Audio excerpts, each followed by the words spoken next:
Chapter 651. Mr. Fong was no longer Mr. Fong. Then, what kind of person did he become? Of course, Mr. Fong was still Mr. Fong. He was not a shapeshifter who could change into another person by touching someone's skin. But, was Mr. Fong still the same Mr. Fong? What was Mr. Fong like? He was low-key, self-restrained, impartial, strict with his family, and protective of others. He loved every young man in Swallow Dock as his own child. Every spring festival, the children of Swallow Dock would visit Mr. Fong from door to door, and Mr. Fong would tell them their strengths and weaknesses, as well as some encouraging words. He was a benevolent elder, but also a harsh parent. He was the teacher of Swallow Dock. However, Mr. Fong's disciple, Bai Xiu, appeared in the camp to kill Fong Yen. Was Bai Xiu's position the same as Mr. Fong's? Was Bai Xiu's choice the same as Mr. Fong's? What Bai Xiu did, was it also what teacher wanted to do? Was Bai Xiu just a chess piece of Mr. Fong, substitute, that Mr. Fong placed outside? Li Xiaotian's worries were not unnecessary, and so were the other brothers. If Fong Yen went back and fell out with Mr. Fong, and if Mr. Fong was no longer the Mr. Fong in their hearts, then what should Fong Yen do? What should the Fong family do? With Master's prestige in Swallow's Dock, there was no one who could contend against him. Mr. Fong only needed to say one word, and he didn't even need to do anything himself. Those who trusted him, those who protected him, and those who were related to the interests of Swallow Dock would rush to trample Fong Yen and the Fong family behind Fong Yen into mud. Fong Yixing died in battle, the old drunkard disappeared, and the Fong family was only supported by Fong Yen alone. Even his two uncles might not have the courage to stand up when the Fong family was in trouble. Even if they did, the families behind them would never stand up for them. What about the Yi family? Yi Ro was his little girlfriend, and the three tigers of the Yi family were like the sun at noon. Would they be willing to stand up for him? In that case, how much power could Fong Yen rely on? Li Xiaotian looked at Fong Yen with a face full of concern and said, "It's not that I don't want you to go back, I just think, this matter needs to be carefully considered. We have to consider all the aspects of the matter thoroughly. What is the best and worst outcome? Can we accept it?" Fong Yen looked at Li Xiaotian and said with a smile, "It's me who can accept it, not you." Li Xiaotian's expression changed greatly. "Fong Huohua, don't blame me for falling out with you if you keep talking like that. It's fine if you're always joking around with us. We know that you're naturally cheap, so no one will stoop to your level. You're still joking about this? What do you mean by, can I accept that it's not you? What does that mean? Do you dare to say this in front of them?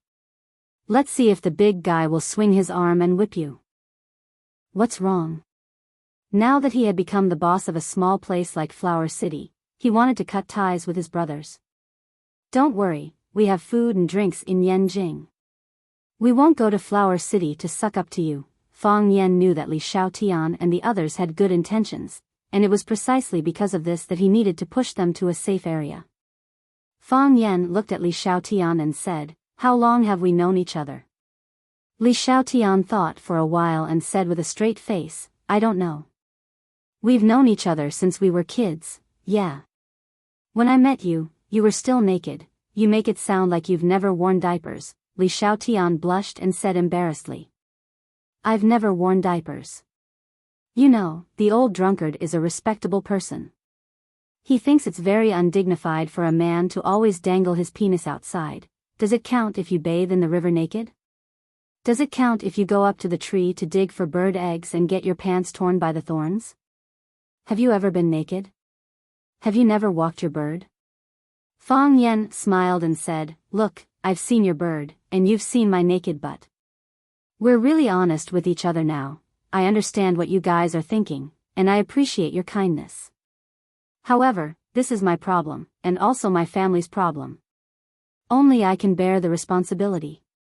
Li Xiaotian looked at Fong Yen with a serious expression and said, "If something happened to me, if something happened to Yuan Xian, if something happened to Zidan and the others, would you pretend you didn't see it?" "Of course not." Fang Yan smiled and said, "Your problem is my problem." "Then why are you pushing us brothers aside now that you're in trouble?"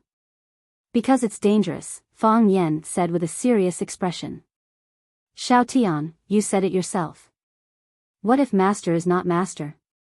What if I don't get a fair treatment for my complaint? What if I fall out with master? What if master says that I'm Bai Xiu's murderer? Li Xiaotian, what will you do then?" "Whatever you do, I'll do," Li Xiaotian said firmly. "If you say run, we'll run. If you say do, we'll do. If the person who kills me is your father, your uncle, your brother, or your cousin, at that time, will you do what I say?" "That's impossible, why not?" Fang Yan looked at Li Xiaotian with a gentle smile. At this moment, he was like a stubborn child who knew he was wrong but still refused to admit defeat. He said, "You know, this is very likely to happen. With master's prestige in Swallow Fort, he can decide a person's life or death with a word." Li Xiaotian's expression changed. His eyes turned a frightening red as if they were filled with blood. He said in a hoarse but firm voice, "I know you're wronged, I know you're the victim. If it's really as you said, if my father, uncle, brother, or cousin wants to kill you, then I'll stand in front of you and let them kill me first. If they want you to die, then they'll let me die first." Li Xiaotian, Fang Yan held back the tears that were about to come out of his eyes and shouted, "Don't you King understand human language? I've said it before, this has nothing to do with you. Fang Huahua, can you King speak human language? How did we swear when we formed the Flower Pretty Men's team?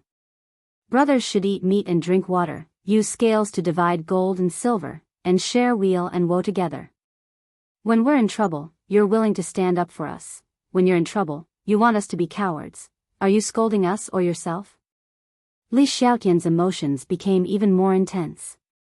He looked like he would beat Fang Huahua up if he dared to refute. As he spoke, he forcefully threw the suitcase in his hand. The two brothers stared at each other, lightning flashing in their eyes. Neither of them would admit defeat. After a long time, Fang Yan sighed softly and said, "Now that you're ugly, as the captain of Swallow Dock's Flower Pretty Men's team, I expel you from the team." Fang Huahua, F***CKU, Li Xiaotian was really ready to hit someone this time. He rushed over and swung his fist at Fang Yan's face. Fang Yan turned around to avoid his attack. He ran over to pick up his suitcase from the ground, patted the dust off it, and said, "Who did it offend that you're treating it like this?" Li Xiaotian's punch missed, and he had no interest in continuing the fight. He said, "Listen to me on this matter, and I'll arrange your itinerary." Fang Yan pulled his suitcase up and said, "Originally, I wanted to borrow your car to go back to Swallow Dock. If you dare say that again, I'll get angry. I know you won't agree." Fang Yan looked at Li Xiaotian and said, "Then drive me back." "What about them?" Li Xiaotian asked. "There's no need to inform them," Fang Yan said. "You can make decisions for yourself, but you can't make decisions for others. Xiaotian, everyone has a family, and it's not easy. If I could, I would never want to stand on the opposite side of Mr. But I have a reason to do that." "You don't have to do that. Just now you asked me if I know that the fish in the moat will suffer when the city is on fire. Now I'm asking you, do you know that? If something happens to you, you won't be the only one who will suffer." "You're overthinking," Li Xiaotian said. "You're overthinking," Fang Yan said. Li Xiaotian walked over and took the suitcase from Fang Yan's hands. "Let's go. The car is in the parking lot." Li Xiaotian drove a black Bentley, with a bright white B in the middle of the angel wings. Fang Yan opened the door and sat in the front passenger seat. He said with a smile, "It seems that Maple Leaf Club is very supportive of you brothers. This car is not bad." Li Xiaotian chuckled and threw the suitcase into the trunk. He opened the door of the driver's seat and sat in. "Do you know who the big boss behind Maple Leaf Club is?" "I don't know." Fang Yan shook his head with a serious expression. "Who is it?" "Pretend. Keep pretending." Li Xiaotian looked at him with disdain. The big boss of Maple Leaf Club is the little princess of the Qin family, Qinitian. It was founded by Qinitian when she was still a minor. The 3 people in charge of the club were all hired by her. Although they are all famous ladies in Yanjing, they are still a long way from being compared to Qinitian. Also, if you dare to say that you don't know who Qinitian is, I'll break your nose with one punch. Fang Yan smiled bitterly and said, "What does this have to do with me?" "I heard that you two are close." "She is my student," Fang Yan said. "I am a knowledgeable teacher, and she is a smart student, so our relationship is not bad, yes."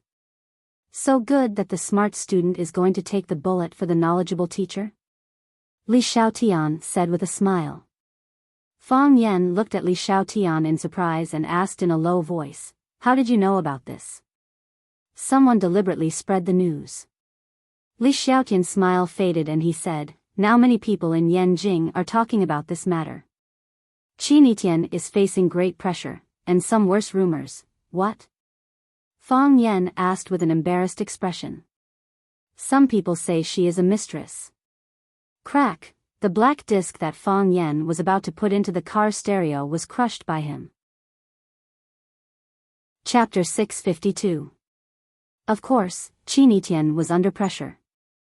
Who was Qinitian? She was the little princess of the Qin family, a famous socialite in Yanjing. Some people said that she was the most popular girl in Yanjing, and some said that she was the most beautiful girl in Yanjing. With all the glory, it was not an exaggeration to say that she was the most favored girl in Yanjing. Who was Fang Yan? He was a teacher at Rosefinch Secondary.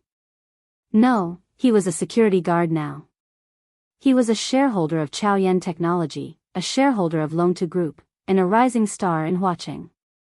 Even so, in the eyes of countless people, Fang Yan was still not good enough for Qinitian. All the good flowers are taken by pigs.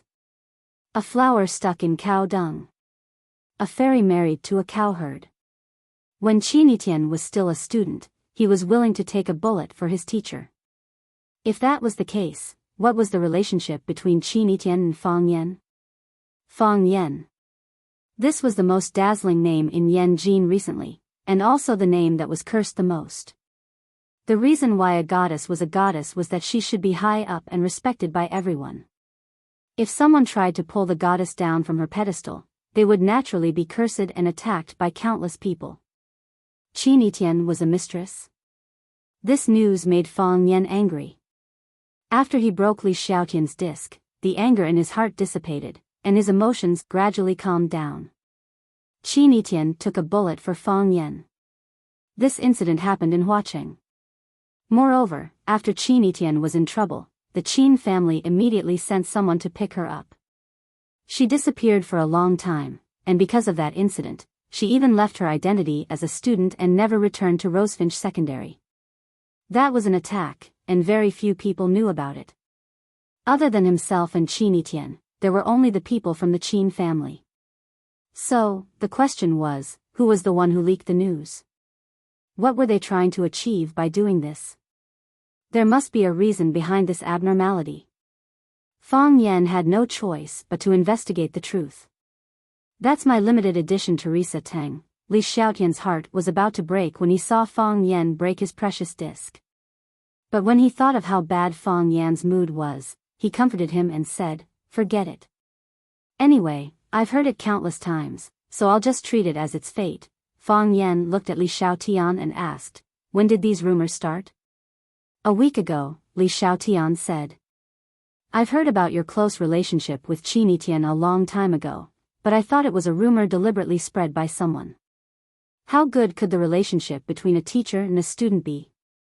It wasn't until recently that the matter of Qinitian taking a bullet for you was exposed that it attracted the attention and discussion of countless people.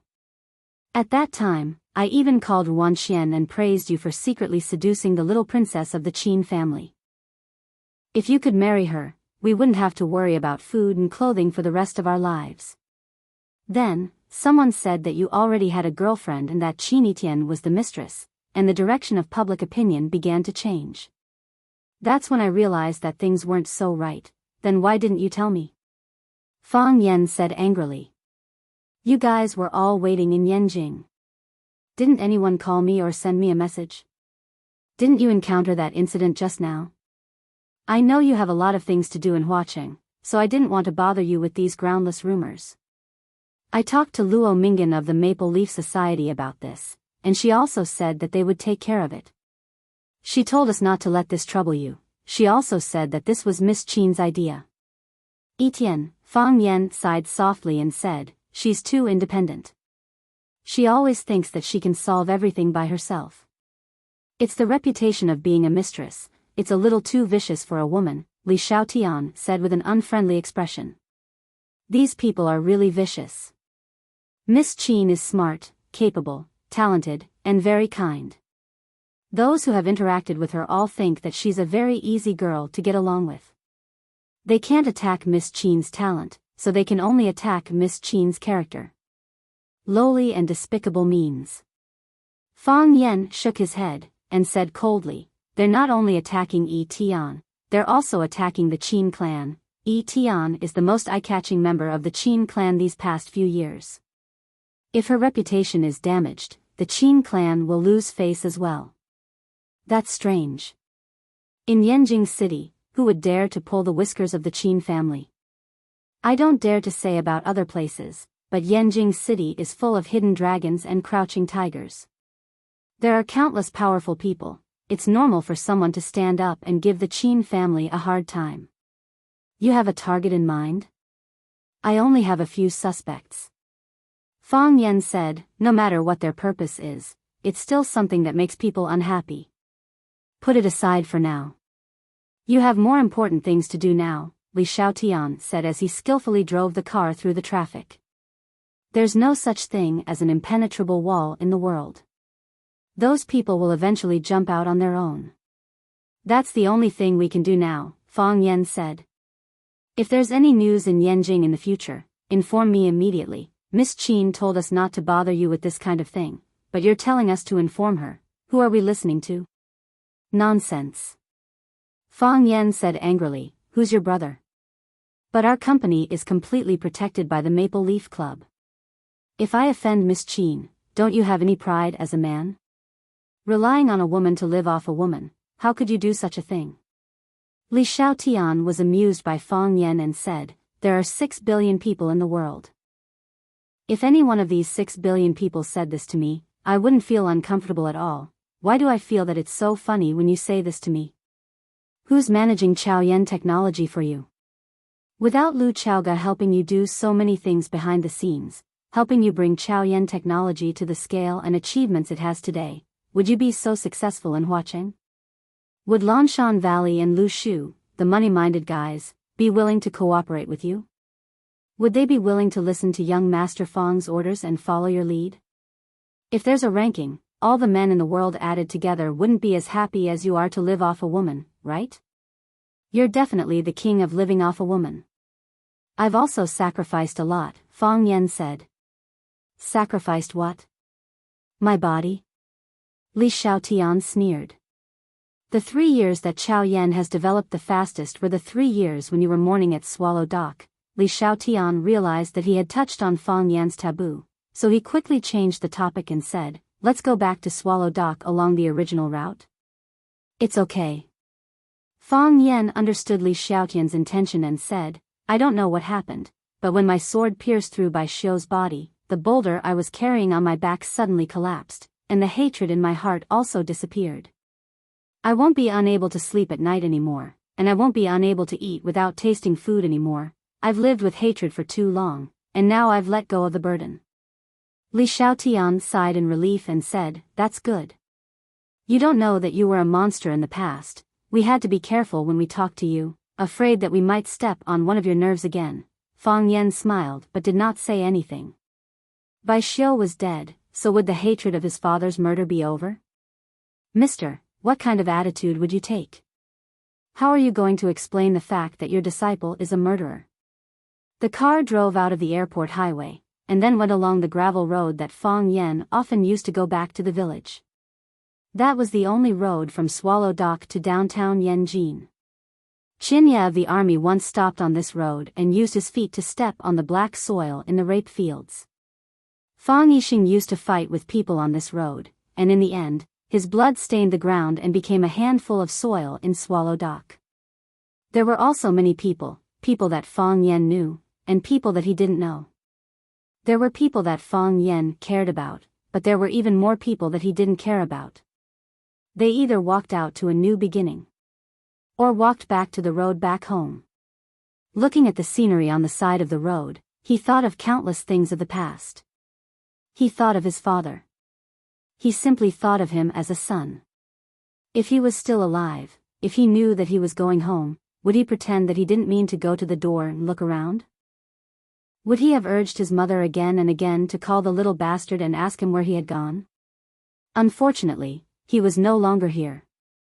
They were separated by life and death, and could never meet again. There was a twitching pain in his heart, as if someone was trying to cut a small hole in it with a blunt knife. Li Xiaotian saw that Fang Yan's eyes were full of worry and his expression was gloomy. He wanted to say something to liven up the atmosphere, but when the words came to his mouth, he found that it was not appropriate to say anything at this time. Since he wanted to be his father, then let him think about it. Vroom, the strong roar of the engine came. Li Xiaotian looked at the rearview mirror, and then grinned. Fang Yan's mind was finally pulled back. He glanced at the black Land Rover that was rushing over at lightning speed and said, "The guy driving the car looks a little familiar." As soon as Fang Yan's voice fell, the Land Rover had rushed to the front, and was driving side by side with Li Xiaotian's Bentley. The road was not wide enough, so when the two cars ran side by side, they would run over the grass on the side of the road. The Land Rover's window opened, and a familiar and friendly big chubby face appeared. Chapter 653. Yi Fengsheng bared his teeth at Fang Yan and chuckled. "You think you can get away like this? Let me tell you, before you even lift your butt, we already know what you're up to. I'll wait for you at the village entrance." Yi Fengsheng stepped hard on the accelerator, and the Land Rover overtook the Bentley to the front. Another black Mercedes-Benz followed, driving side by side with the Bentley again. The Mercedes window rolled down. Wang Kaixian pointed at Fang Yan with a look that said, "I'll deal with you later." Then, he yelled at Li Xiaotian, "Grandson, our brothers trusted you and sent you to fetch Fang Yan, but you didn't even say a word and ran away with your men. Has your conscience been eaten by a dog?" Li Xiaotian explained with an obsequious smile, "I don't have a choice, do I? You know Fang Yan's personality. He wanted to leave, and I couldn't beat him. We tried to sneak away, but we were still caught by you. Thankfully, the master was smart enough to install a tracking device on your car, or else we'd have to wait like idiots." Li Xiaotian was shaking with anger. If he wasn't busy driving, he would have jumped out to fight Wang Kaixian. He scolded, "Wang Kaixian, you bastard, how dare you install a tracking device on my car? We'll fight one-on-one later." "Fight one-on-one then, why don't you prepare to fight all of us? We'll deal with you two later." Wang Kaixian cursed for a while before the Mercedes overtook them. Another Audi followed them. Qin Yanqing smiled gently. She looked at Fang Yan and said, "Your business is our business." Then it was Ruan Jing's Volkswagen Golf. He followed behind the Bentley, but he kept honking at the luxury cars in front to express his dissatisfaction. Li Xiaotian, Yi Fengsheng, Wang Kaixian, Qin Yanqing, Ruan Jing, these were Fang Yan's childhood friends. Other than Zhu Zaidan, who had been training at Imo Bay for years, all of Fang Yan's good friends from Beijing were here. They knew that it was dangerous and difficult, but they were still willing to face it together with Fang Yan. With such friends, what was there to be dissatisfied with?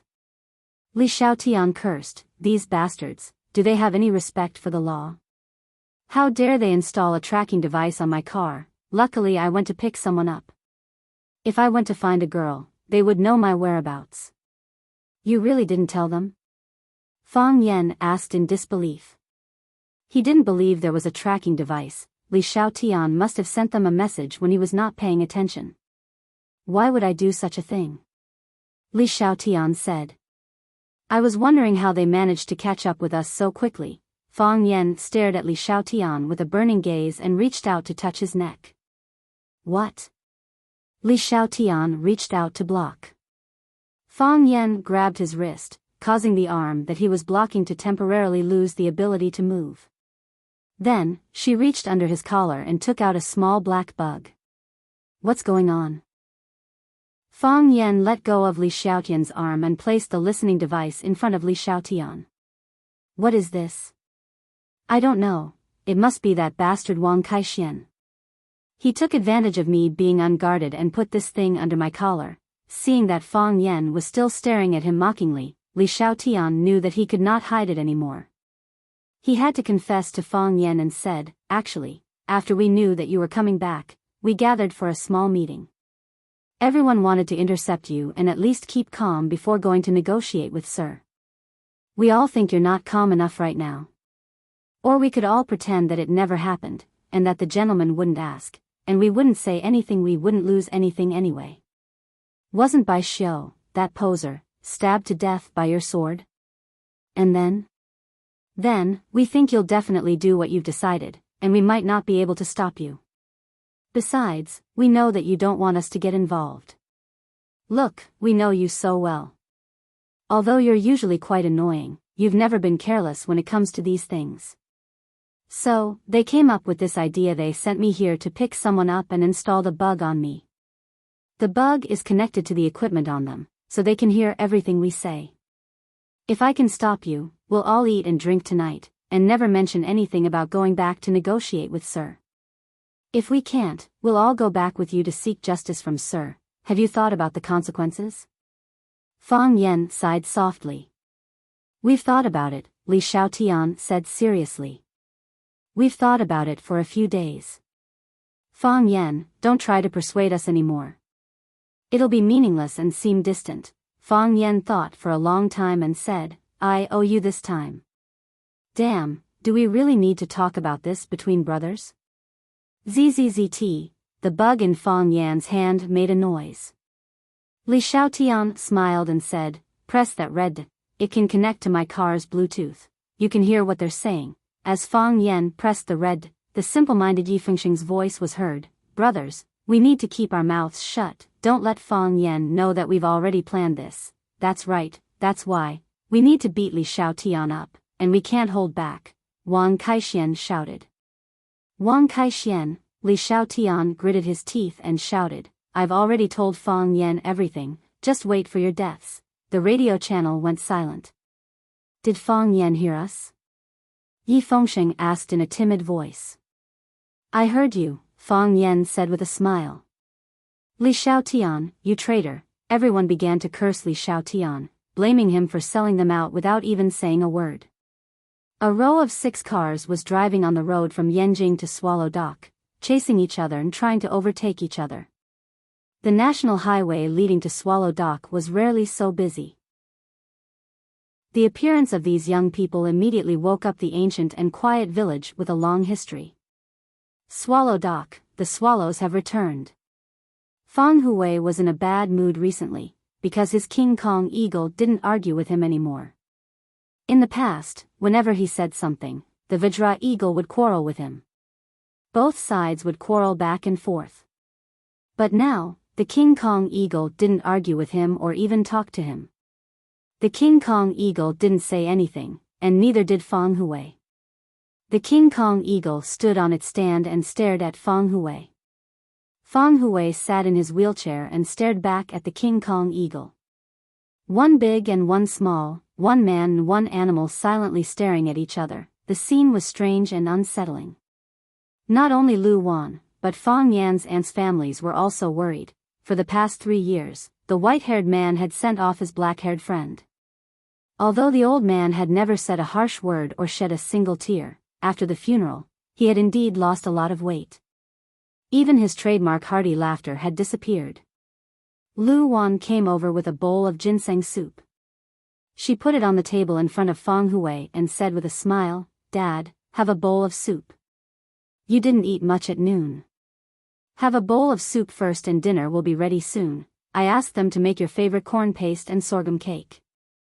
Fang Hui looked at Lu Wan lovingly and waved his hand, Take it away, I don't have an appetite. You've been sitting here for a long time. How about I ask Xiaoling to take you out for a walk? No. Fang Hui's gaze shifted back to the snow-white Vajra eagle and said, I'll sit here and accompany this old fella of mine. I can feel that it's about to leave. Dad, Lu Wan said with a trembling voice. Fang Hui looked at Lu Wan and said, Don't worry about me, I'm fine. Logically speaking, a grandson avenged his son, even if he died now, it's nothing, but thinking about it, he felt a little unwilling. The enemy hasn't come back, and my grandson hasn't let me see my great-grandson, I can't die. So I still have to live, and I still want to live. Lu Wan nodded and said, Then you have to take care of yourself. How about drinking this bowl of soup first? I really don't have an appetite. Fang Hui said. I don't have the mood to do anything. Drinking soup is superfluous. Fang Hui waved his hand and said, Take it away, let them drink it. Don't eat it. Lu Wan sighed in her heart. With the old man's physical and psychological condition, he probably couldn't hold on for long. Lu Wan was about to go out with the bowl of soup, but she bumped into a tall man. Fang Hui's eyes refocused on the King Kong eagle and whispered, Old friend, wait for me, I don't want to die yet. I have a disciple who went to the Arctic land and didn't come back, and I have a grandson who hasn't let me see my great-grandson. You have to wait for me. A spoon was put in front of Fang Hui's mouth. The spoon was filled with fragrant ginseng soup. Fang Hui angrily said, Lu Wan, I already said I don't have an appetite. Fang Hui turned around and saw the man who was feeding him the soup. He immediately beamed with joy. Open your mouth, Fang Yen said. Fang Hui opened his mouth, and Fang Yen sent the ginseng soup into the old man's mouth. The old man happily clicked his tongue and said, This soup is delicious. If you think it's delicious, then I'll feed you one bowl every day, Fang Yen said. Fang Hui looked up at Fang Yen and said, You came back for justice? I'm back to seek justice, Fang Yen said. I've prepared something for you, Fang Hui said. What is it? Fang Hui pointed at the mahogany bedside cabinet and said, It's in there, I've written it, take it out. Fang Yen opened the cabinet and saw a white silk cloth inside. Open it, Fang Hui said. Fang Yen pulled open the folded silk cloth and found a line of black characters written on it. The ink was very dark and heavy. The killer is Bai Xiu. Chapter 654. Fang Yen raised the banner in his hand and asked, Grandpa, what's this? Who killed your father? Fang Hui's eyes flickered as he stared at Fang Yen with a burning gaze. Bai Xiu, Fang Yen said. Who's Bai Xiu? He's Master's disciple, Fang Yen said. Why did Master's disciple kill your father? I don't know. That's why we're going to ask Master about it, Fang Hui said. You have to have a good reason to be invincible. Otherwise, if Master investigates the cause of Bai Xiu's death, how are you going to answer? I see, Fang Yen said. The older, the wiser. Fang Hui was worried that Fang Yen would be humiliated by Mr. Fang if he went to seek justice from Mr. Fang, so he had to make a scene first. What kind of scene? Of course, it was the scene of the victim avenging his father. My father was killed by your disciple. I want an eye for an eye, I want justice. First, he had to prove that Bai Xiu was the murderer, and then he could push Fang Yen down from the position of a murderer and let him stand on the side of justice. In that case, if Master wanted to use righteousness to pressure people, it wouldn't be so easy. When are you going to go? Fang Hui asked. Fang Yen put down the banner, picked up the bowl of soup again, and said, After I feed you this bowl of soup, I'll have a good meal with my mother, and I'll go to the cemetery to visit my father. I also want to see Yiro. I haven't seen her for a long time, and I heard that she's in seclusion to make a breakthrough. I don't know how she's doing now, there are still many things to do, and that's not the most important thing. Fang Hui looked at his grandson with relief and said, You're not confused by anger, not blinded by hatred, and not tempted by benefits. You're a good boy. You're more promising than your grandfather and father. There was a promising child in the family, but Fang Yen scooped a spoonful of ginseng soup and waited for his grandfather to drink it. Then, Fang Yen said in a deep voice, "Don't worry, Grandpa. The old drunkard would definitely come back. If he doesn't come back, I'll go to the land of extreme coldness to find him." "Don't go," Fang Hui shouted. Underestimating the enemy is his own personal choice. If he couldn't return home in glory, then he would be buried in the snow village. He had great faith in his heart, and also made a great aspiration. "I won't stop him from going, but you definitely can't go. Don't you understand the nature of underestimating the enemy? If he found the ice dragon, then he would naturally come out from the land of extreme cold. If he doesn't find the ice dragon, even if you go, can you bring him back?" Fang Yen was silent for a long time and said, "I just want to see him, to see if he's alive or dead. I miss him a lot." Fang Hui's eyes were watery and he had hot soup in his mouth, so his voice was a little muffled. He said, the stubbornness of the whole family. When Fang Yen came back, Lu Wan was the happiest one. She ordered the kitchen to prepare Fang Yan's favorite dishes, such as double-cooked pork, big mess stew, braised pork knuckle, big head fish caught in shihizi with red and green chilies, and fei long dry stir-frying from the back of the mountain.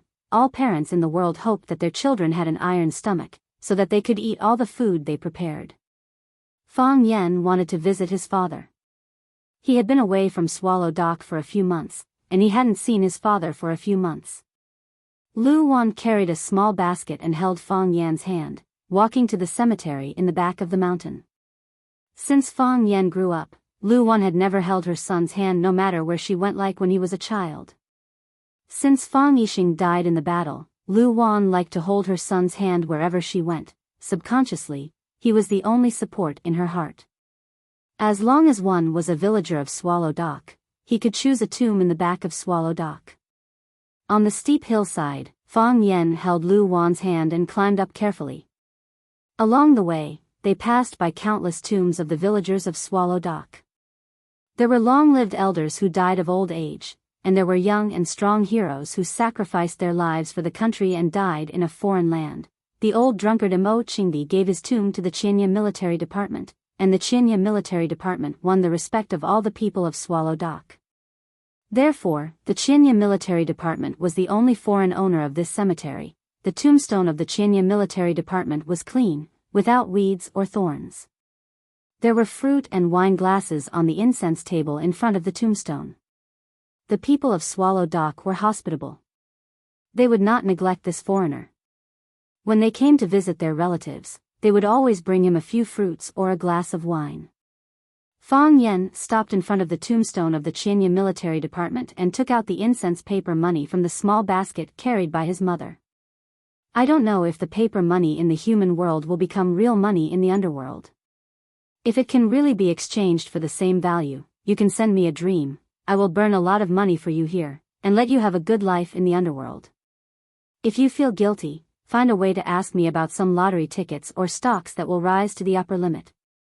Good for you, good for me, and good for everyone." Fang Yan's expression was filled with sorrow as he recalled the style of the Thousand Leaves Division's wide robes, the great battle at the summit of One Sword Peak, and how he risked his life to save them when they were suddenly attacked by the armory. He bowed deeply to the tombstone of the Qianye military department and said, "The great hero is for the country and the people. You have done it for your people. Your countrymen will definitely remember you in their hearts. Also, I want to discuss something with you. Next time you want to trick someone, can you trick someone else instead of me? Since you came to Swallow Dock and died in the battle, do you know how many Japanese men of sacrifice have come to make trouble for me?" Lu Wan looked at Fang Yen worriedly.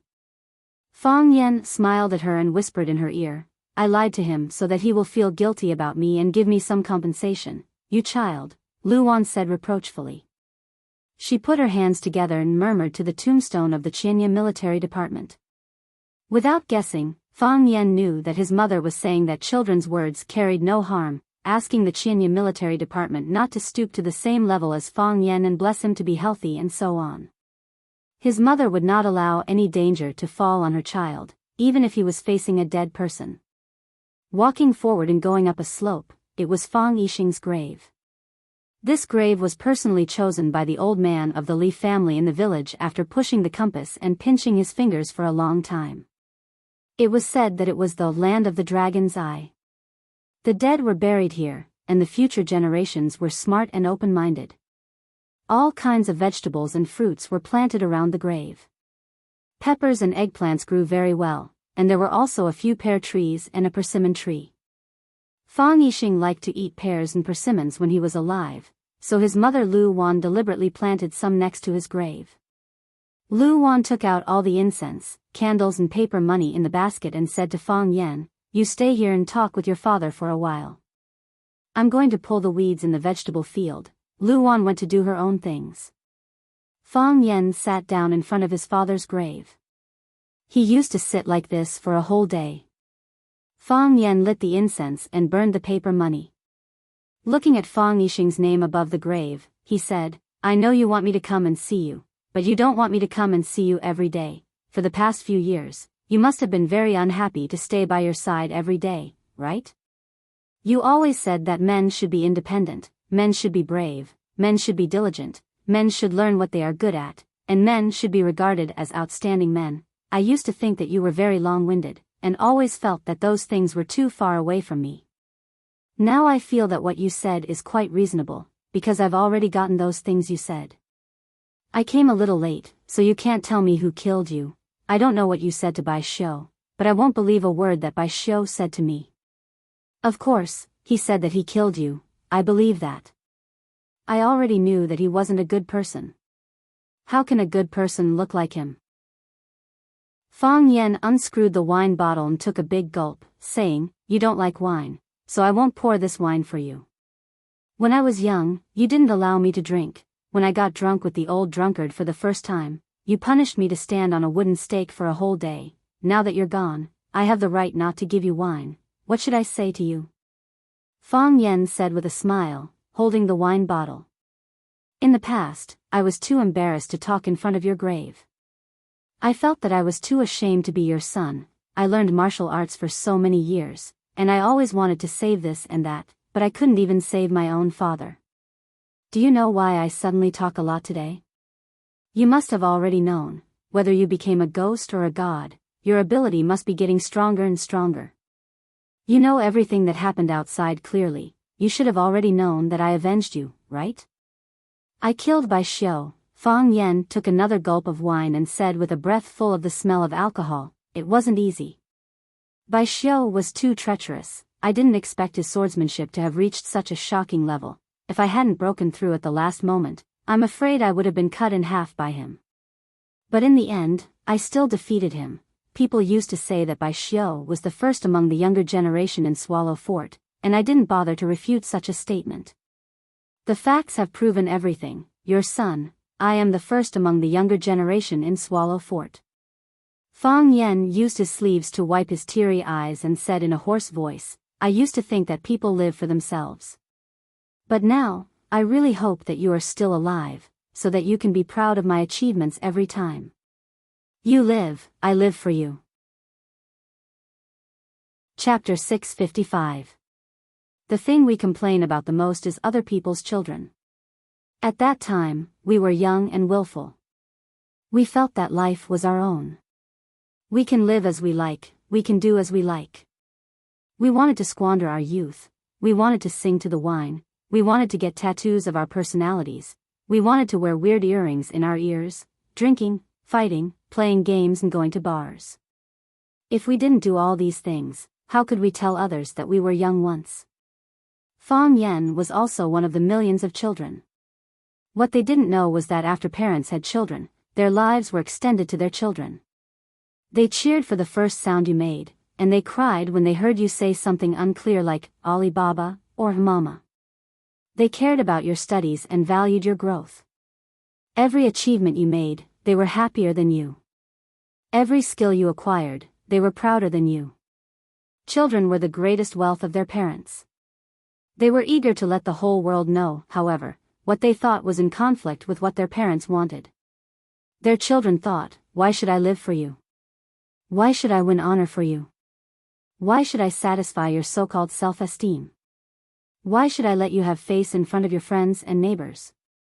However, did they ever think that their parents, who were willing to sacrifice their lives selflessly, would they really want anything from you in return? They just wanted you to live a better life, just a little better, that's all.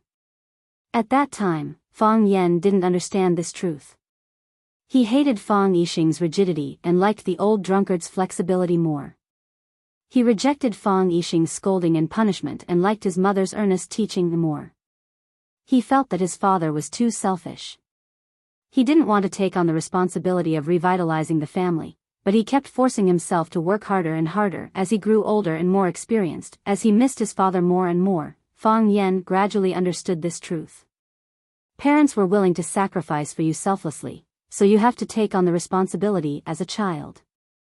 Love is capricious, but also leads. If he could do it all over again, Fang Yan only hoped that Fang Yixing could live well, and he was willing to live for Fang Yixing. Let him share the joy, let him feel the glory.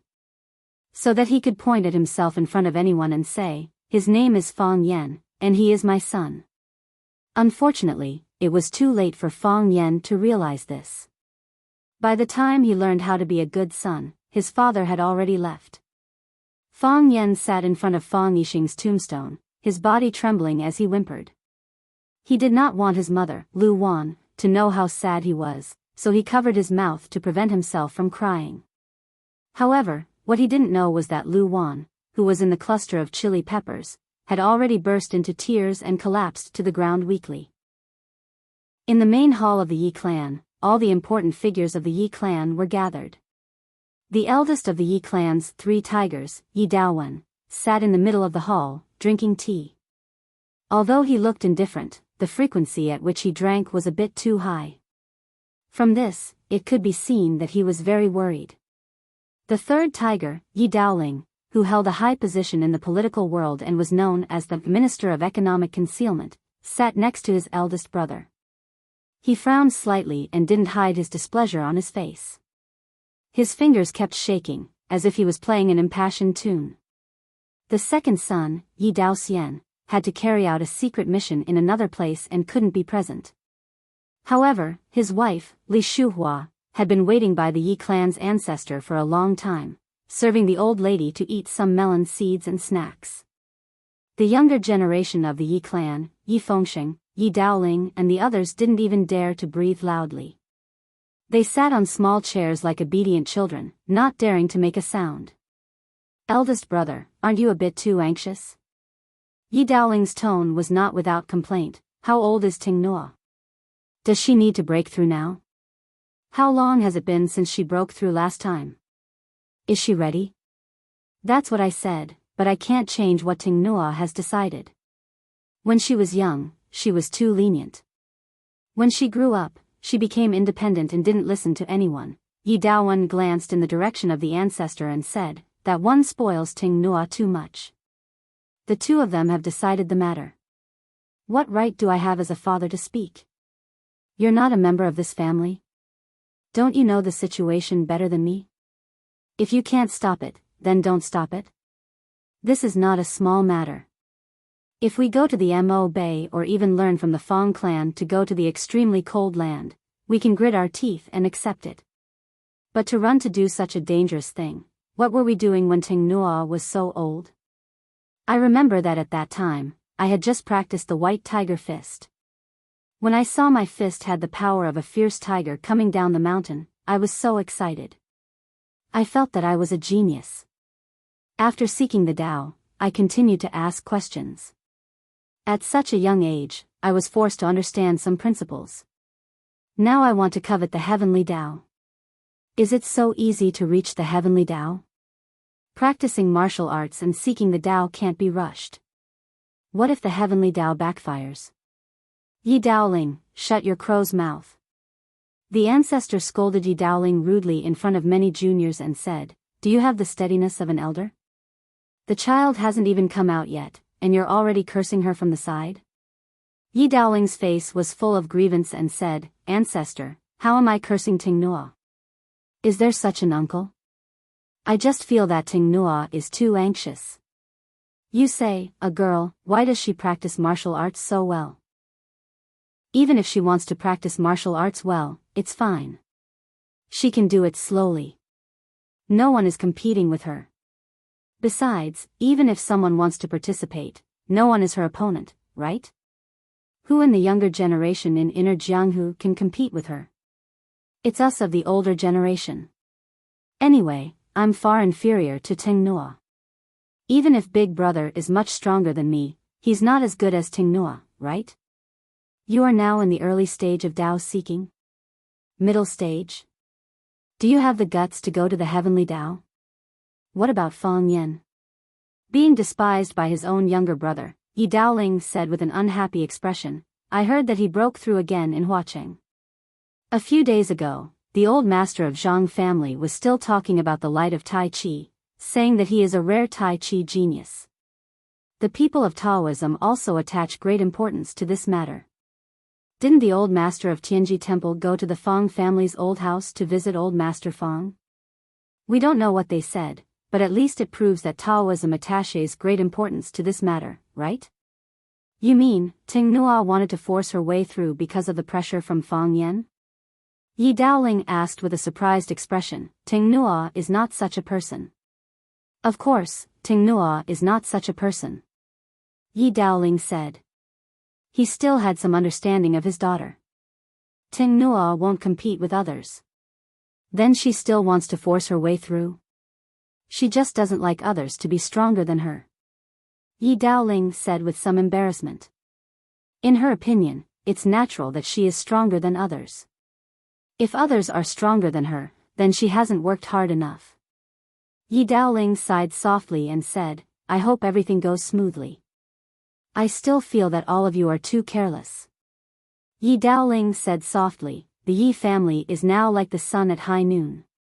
Father and I are developing in the political world, second brother is developing in the military, eldest sister and second sister are doing business, and third sister is doing her best as a university professor, echoing us in the academic world.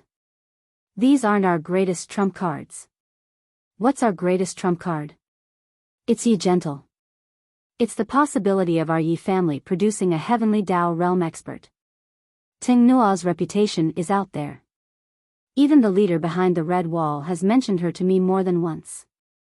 He even said that I should send his greetings to Ting Nua and get her to train well. If she has any difficulties, she can directly report it to him. Even the country places great importance on this matter. How can we treat it like child's play? If Ting Nua succeeds this time, it will naturally be a joyous occasion for us. Ting Nua will become the first expert of our Yi family to pry into the heavenly Dao in 100 years. Be it the political world or the pugilistic world, they will have to look at our Yi family in a different light. They will have to reposition their relationship with our Yi family. However, if Ting Nua fails, Yi Daoling was a politician, so he had to explain the interests involved to his elder brother. He wanted him to understand the importance of Yi Gentle to the Yi family. This time is different from the past. If you can't find the Dao, you can continue searching. If I can't get the truth out of asking, I can just ask again next time. If I can't get it the first time, I'll ask again. If I can't get it the second time, I'll ask again. Yi Daoling pointed to the sky and asked, what is the heavens? It's mysterious and unknown. It's endless. The heavens is sacred, majestic, and inviolable. If a mortal tries to pry into the true face of the heavens, they will suffer a backlash from the heavens and be punished. Some people will be punished with serious injuries or even death. Some people will never be able to recover from this, never having the heart to practice martial arts again. Elder brother, we might lose more than we gain. The patriarch was enraged as he grabbed a pear from the coffee table in front of him and smashed it at Yi Daoling's head. Get out. Yi Daoling, get out, the patriarch said angrily. Yi Daoling didn't dare to dodge as he allowed the pear to hit his head. Chapter 656. Crack, the crisp pear smashed onto Lu Daoling's head, then bounced back and smashed onto the ground. There was nothing wrong with Lu Daoling's forehead. There was just some splashed pear juice on it. If his subordinates saw this, they would be scared out of their wits. Yi Daoling, the authority in the economic field, known as the hidden minister of the Ministry of State, could only accept the fruit thrown at him. Who would believe such a thing if it was set out? Lu Daoling took out a handkerchief from his pocket to wipe the juice on his forehead and smiled. Ancestor's aim is not bad, just like when you were young, don't give me that cheeky face. The old ancestor hadn't calmed down yet and said with an unhappy expression. Lu Daoling smiled bitterly, Ancestor, I'm just saying some words of understanding to Big Brother. I know my words aren't pleasant to hear, but it's the truth. Do you still need to hide it from your own family? I can't do such a thing. What do you know? Ancestor pointed at Yi Daoling's nose and scolded. You think with your twisted intestines all day long.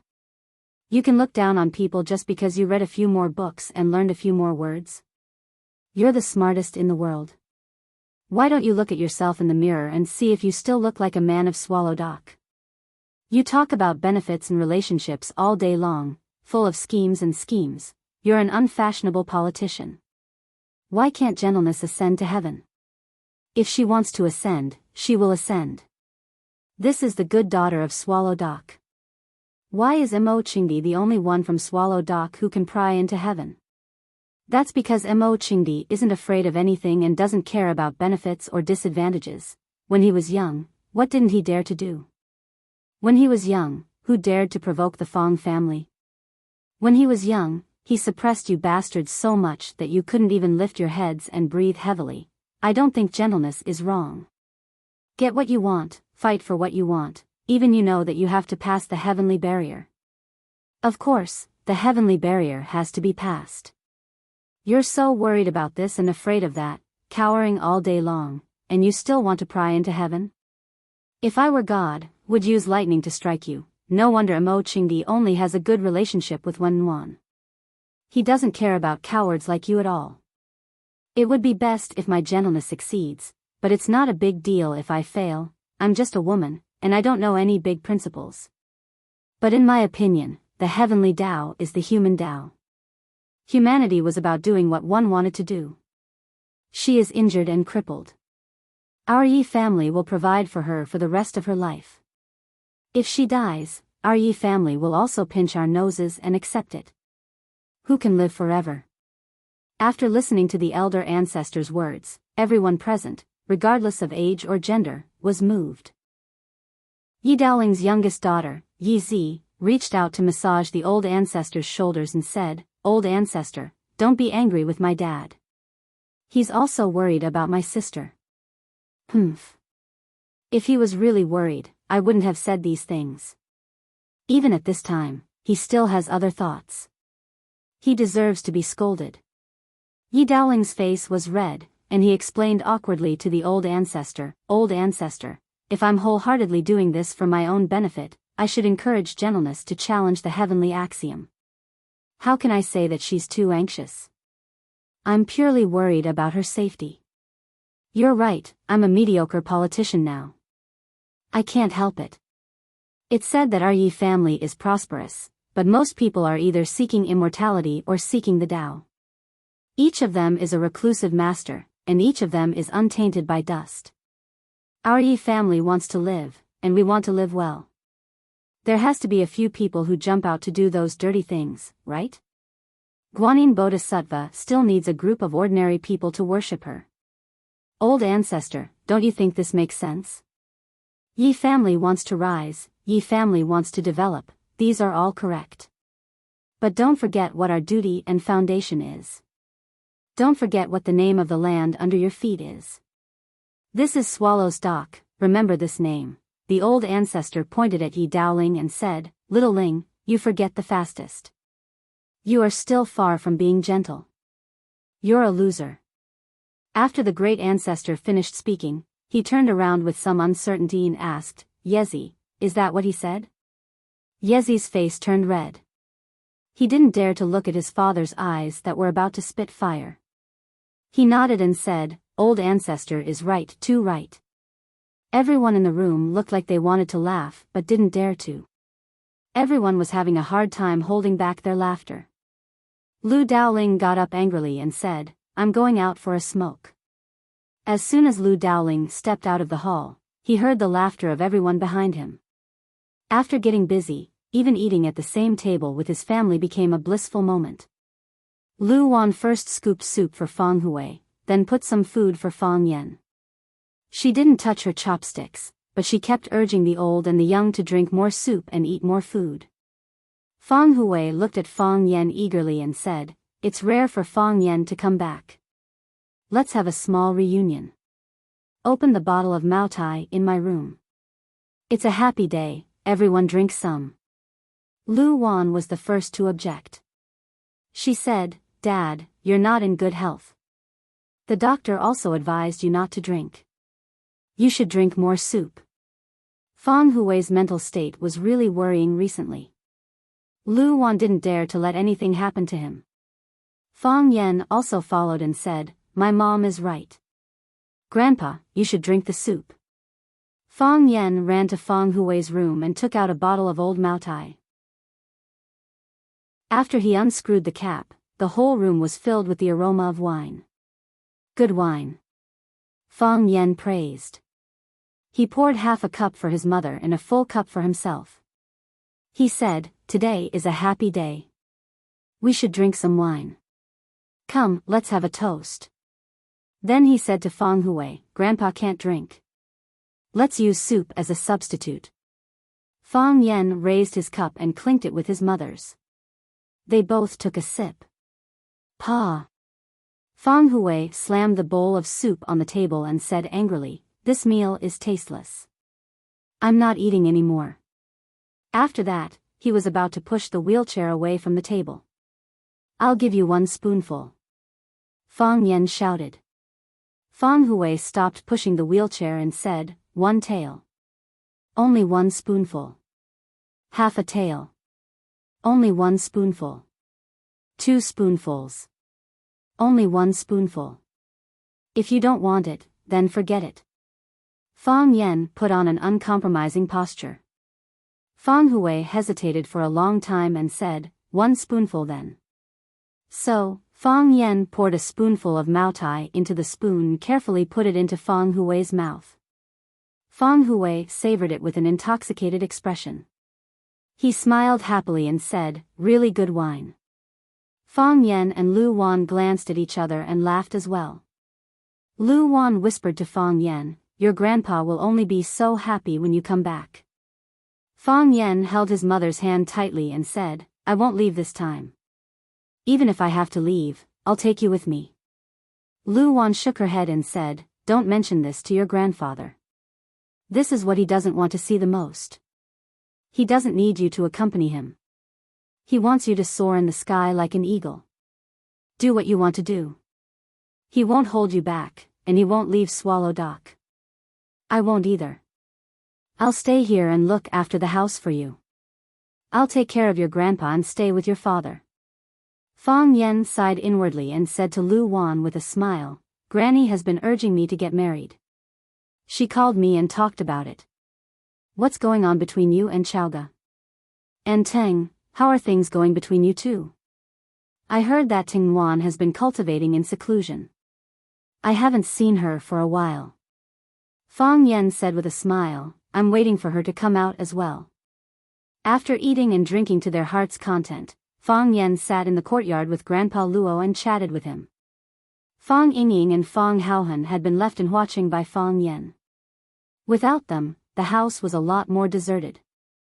Listening to Fang Hui talk about his brave deeds when he was young, Fang Yen suddenly felt annoyed and restless. Seeing that Fang Yen was distracted, Fang Hui said, "I'm tired and I want to sleep. You can go about your own business." Fang Yen rose to his feet and said, "Grandpa, I'm going out for a while."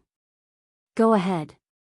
Fang Hui waved his hand, looked at the eagle on the cage, and said, "I'll talk to this old man for a while and then go to bed." Fang Yen hurriedly ran to the entrance of the Yi family's old residence and banged on the door with all his might. The red door opened and Yi Lao San, who was guarding the door, saw Fang Yen standing at the door and said, "Little Yen Zi, it's so late. What brings you here?" "I want to see Yi Ro," Fang Yen said. "That won't do." Yi Lao San wanted to close the door and said, Miss Luo has been cultivating in seclusion for many days and has never seen any guests. No one in the family can see her, not to mention an outsider like you. I have something urgent to talk to her about." Fang Yan wanted to break in. "Fang Yan," Yi Lao San shouted. "I'm telling you, don't do anything stupid. Swallow Dock also has its own rules. You're barging into our Yi family in the middle of the night. What do you want?" "I have a bad feeling. I want to see Yi Ro." Fang Yan rushed in regardless and said, "No matter what, I must see Yi Ro today. Grandpa Yi, let me in, please. I've stolen a lot of cigarettes for you in the past, right?" "What if I don't let you in?" A clear voice came over.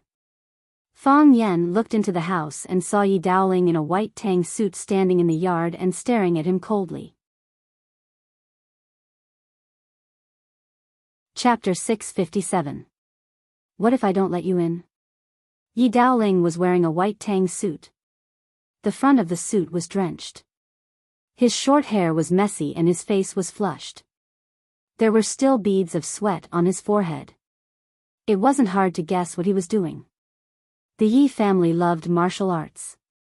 The white tiger fist passed down in their family was ferocious and could split mountains. If they entered the tiger stage, they could transform into a tiger and use their bodies to raise tigers. They would be like a tiger king patrolling the mountains. The 3 tigers of the Yi family practiced martial arts. Among them, Yi Daoxian had the highest achievements. He was the first of the 3 brothers to enter the tiger stage of the Yi family. At that time, it caused a great sensation in the Neijiang Lake. It was precisely because of how outstanding Yi Daoxian and the other 2 brothers were that outsiders referred to them as the 3 tigers of the Yi clan, or the 3 heroes of the Yi clan. Of course, the latter was not as famous as the former. Yi Daoxian was a genius. He modified the tiger fist and trained it on the members of the most elite and mysterious special forces of Hua Xia, the Sword of the East. When the Sword of the East carried out all kinds of difficult missions, the tiger fist performed outstandingly and reached shocking combat power. It also protected the safety of the members of the Sword of the East. During a battle outside of South Africa, the Sword of the East encountered the Wolf Blood Kamikaze team, which was also famous for their valiance and bloodthirstiness. The Sword of the East fought as an away team and fought 1 against 3. Even though they lost 3 members and injured 5, they managed to wipe out 21 elites of the Wolf Blood Kamikaze team. This battle shocked the entire world. America, Russia, and Israel were famous for their special forces. Only then did they understand that the special forces of Hua Xia were already among the strongest in the world. It was said that the military was very interested in the tiger fist of the Yi family. They were working with Yi Daoxian to prepare a simplified version as one of the basic fist techniques of the 3 armies. If Yi Daoxian's simplified version of the tiger fist was widely used in the 3 armies, then Yi Daoxian would become the commander of the 3 armies. He would be even more awesome than Lin Chong, the instructor of the 800,000 imperial guards in Water Margin.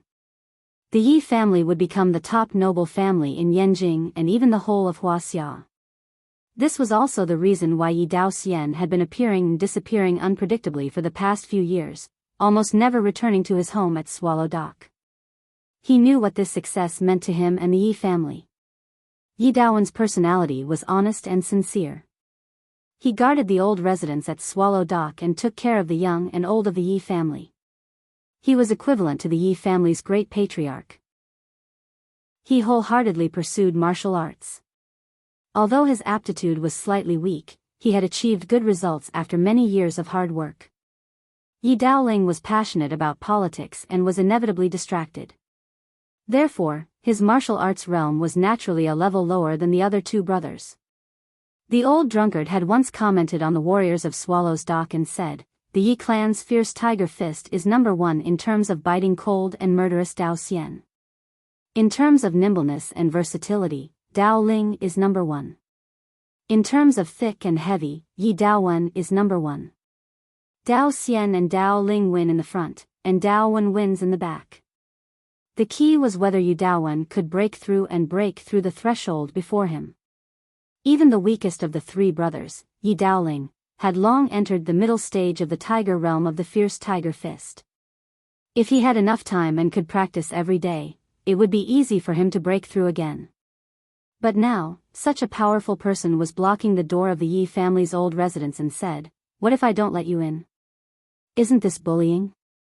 Fang Yan laughed after seeing Yi Daoling. He warmly greeted him and said, "Third uncle, long time no see. When did you come back? I was thinking of visiting you in Yanjing after coming back. I didn't expect to meet you in Swallow's Dock. Third uncle just finished practicing martial arts. It's still early. I think third uncle won't be resting now. I'll go in and drink tea with you and chat."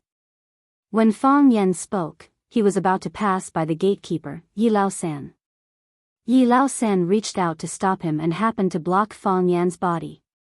Fang Yan looked at Yi Lao-san and said, "Grandpa Yi, third uncle has agreed to this. Why are you still blocking me?" Yi Lao-san liked Fang Yan and sincerely advised, "Little Yanzi, go back. Come back in the morning. Grandpa will open the door for you." Yi Daoling thoughtfully looked at Fang Yan and said, "Fang Yan, do you know what time it is now? Everyone in the Yi family lives here. Do you think it's appropriate for you to barge in the middle of the night?" "Third uncle, I want to see Yi Ro." Fang Yan directly stated his intention. "No." Yi Daoling refused and said, "Ro Ro is training behind closed doors. She won't see anyone. Third uncle, I feel upset and restless. I'm worried that something happened to Ro Ro." Fang Yan said anxiously. Yi Daoling sneered and said, "Fang Yan, you feel upset and restless because you are sick. If you are sick, you have to see a doctor. What does this have to do with Ro Ro? I feel that something is wrong with Ro Ro. Maybe her breakthrough is obstructed." Fang Yan helplessly explained, "It's better if she's fine. If she's fine, I have to go check to make sure she's safe." Yi Daoling was amused by Fang Yan's words. He looked at Fang Yan and said, "Fang Yan, don't you think your request is too much? Ro Ro's breakthrough is a big thing for our Yi family. During this time, everyone in the Yi family is serving Ro Ro. The first priority is to ensure Ro Ro's safety. You said that Ro Ro is in danger. You said that you want to go in and see her. Why? Yi Ro is a member of our Yi family. If she is disturbed by you during the most critical period of her breakthrough, who is responsible for this? Who will bear this loss? If you destroy Ro Ro's ascension and cause her to suffer from the backlash of the heavenly law, Fang Yan, why should I give you such a chance?" Fang Yan looked at Yi Daoling sincerely and said, "Third uncle, you care about Ro Ro. I also care about Ro Ro. Ro Ro is now a member of your Yi family, but she will be a member of my family in the future." "Bastard!" Yi Daoling shouted coldly, "Who said that Ro Ro will be a member of your Fang family in the future? Did our Yi family agree?" Fang Yan was not angry. He looked at Yi Daoling and said, "Third uncle, this is a private matter between me and Ro Ro. It's fine as long as Ro Ro agrees. I want to marry Yi Ro. I'm not going to marry all of your Yi family. She is my girlfriend, and I am her boyfriend. If my father hadn't died, Ro Ro and I might have gotten married and had children. I knew that you, Fang Yan, are sharp-tongued and hard to deal with. Now you've learned to pester me endlessly." Yi Daoling's face was livid. He said to third brother Yi, "Get me a small stool. I will stay here tonight. I want to see how you will enter my Yi family's gate." Fang Yan's eyes were firm. He gritted his teeth and said, "Third uncle, you also know that you can't beat me." Yi Daoling was so angry that he laughed and said, "You really have confidence in yourself. Since you said that I can't beat you, I still want to try. If you dare to cross the threshold of my Yi family tonight, I will serve you with Yi family's fierce tiger fist. Third uncle, we will be a family in the future. Why do we have to fight?" Fang Yan said helplessly, "Didn't we get along very well when we were in Yanjing last time? At that time, you even praised me and said that I was the most outstanding young man in Swallow Fort. The most outstanding young man can't even cross the gate of your Yi family? No. Yi Dowling said. Before Ro comes out, no one is allowed to disturb her. This is the rules set by our Yi family. I will be on duty tonight. Naturally, I can't let the commandment be broken on the first day. Then I can only let third uncle down. Fang Yan said. As he spoke, he had already bent over and rushed into the backyard of the Yi family's old house. Boom. Yi Dowling's body instantly bounced up and pounced towards Fang Yan like a tiger preying on its prey. The ancients were particular about reflecting on their mistakes while facing the wall, but today's people like to face the wall to make breakthroughs. In fact, facing the wall to reflect and facing the wall to make breakthroughs were the same. The ancients also had the idea of improving their strength while reflecting on themselves, whether it was on the physical or spiritual level. This was a sealed stone cave in the basement of the Yi family's ancestral hall. In the past, it was a place to avoid the flames of war or escape when the family encountered a major crisis. Now, it had become a place for important people in the family to live in seclusion when facing important decisions. The stone cave was extremely simple. There was a stone bed, a stone table, and a stone chair. This was all the belongings of the entire house. There was a simple and elegant glass bottle on the stone table. There was a bamboo branch in the glass bottle. This bottle and the bamboo branch in the bottle were brought in by Yi Ro when she was in seclusion. It was to have a companion in this stone room. The green bamboo leaves were the only green in this room. There were windows in the stone room. The moonlight shone in from the skylight overhead, illuminating every corner of the stone room. The ventilation and exhaust holes were done very well. It wouldn't make people feel short of breath. There was no telephone, no computer, no music, and no books. There was nothing modern. Because she hadn't cut her hair for a long time, her hair had grown longer and now reached her shoulders. Because she hadn't bathed in the sun for a long time, her pretty face was pale, giving people a transparent color. Yi Ro was dressed in a black robe. She sat cross-legged on the bed. Her hands were naturally clasped on her knees. Her eyes were closed as if she was asleep. She had maintained this posture for 3 days and 3 nights. 3 days ago, after she ate some dry food and drank some water, she suddenly had an epiphany. So, she walked to the stone bed and sat down. In the past 2 days, Yi Ro's mood was very calm. She had no desires and her 6 senses were pure. Her thoughts were in a wanton state. Not dirty, not clean, not thinking about anything, but it was possible to capture anything. She walked in the wilderness, in an uninhabited desert. The yellow sand rolled, and the wind blew. In the entire world, she was the only moving living thing. In the distant sky, she could hear the long cry of a crane.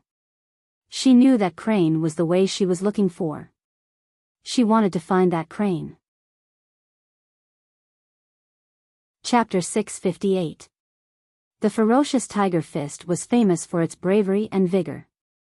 This fist technique was used by Yi Dowling, one of the 3 tigers of the Yi family. Yi Dowling had long entered the tiger stage, so when he pounced at Fang Yan, he had already turned into a tiger.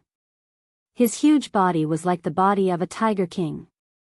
The powerful aura could suppress all the beasts in the forest and make it hard for them to move. Yi Dowling's hands turned into sharp claws.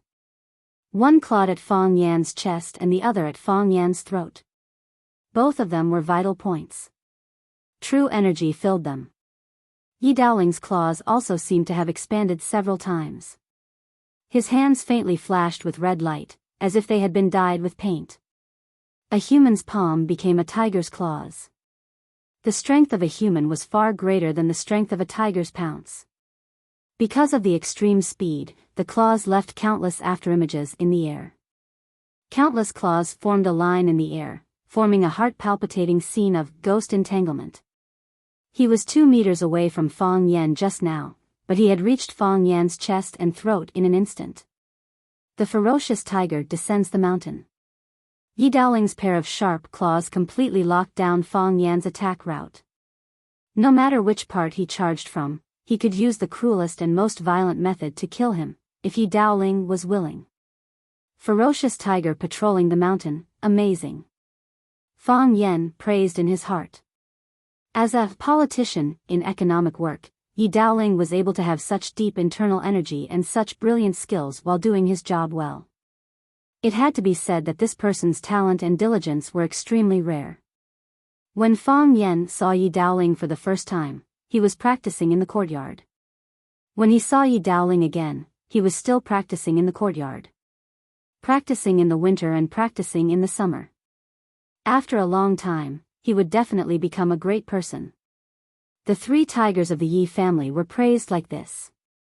Naturally, they had their outstanding points. Before the tiger claws arrived, Fang Yen was already attacked by the air currents stirred up by the claws. The strong wind blades blew on his face and body, causing him to feel a burning pain. Fortunately, Fang Yen was also a martial artist with great skills. If he didn't have internal energy to protect his body and solid skin to protect himself, his face and body would have been cut into countless bloody wounds by Yi Daoling's claws. Fang Yen charged forward fearlessly, as if he was taking the initiative to charge into the range of Yi Daoling's claws. Hiss! Yi Daoling's first claw grabbed at Fang Yan's throat. Fang Yan's body turned into a Tai Chi Pisces as he rushed forward.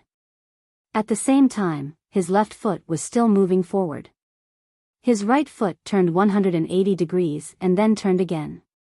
He went behind Yi Daoling.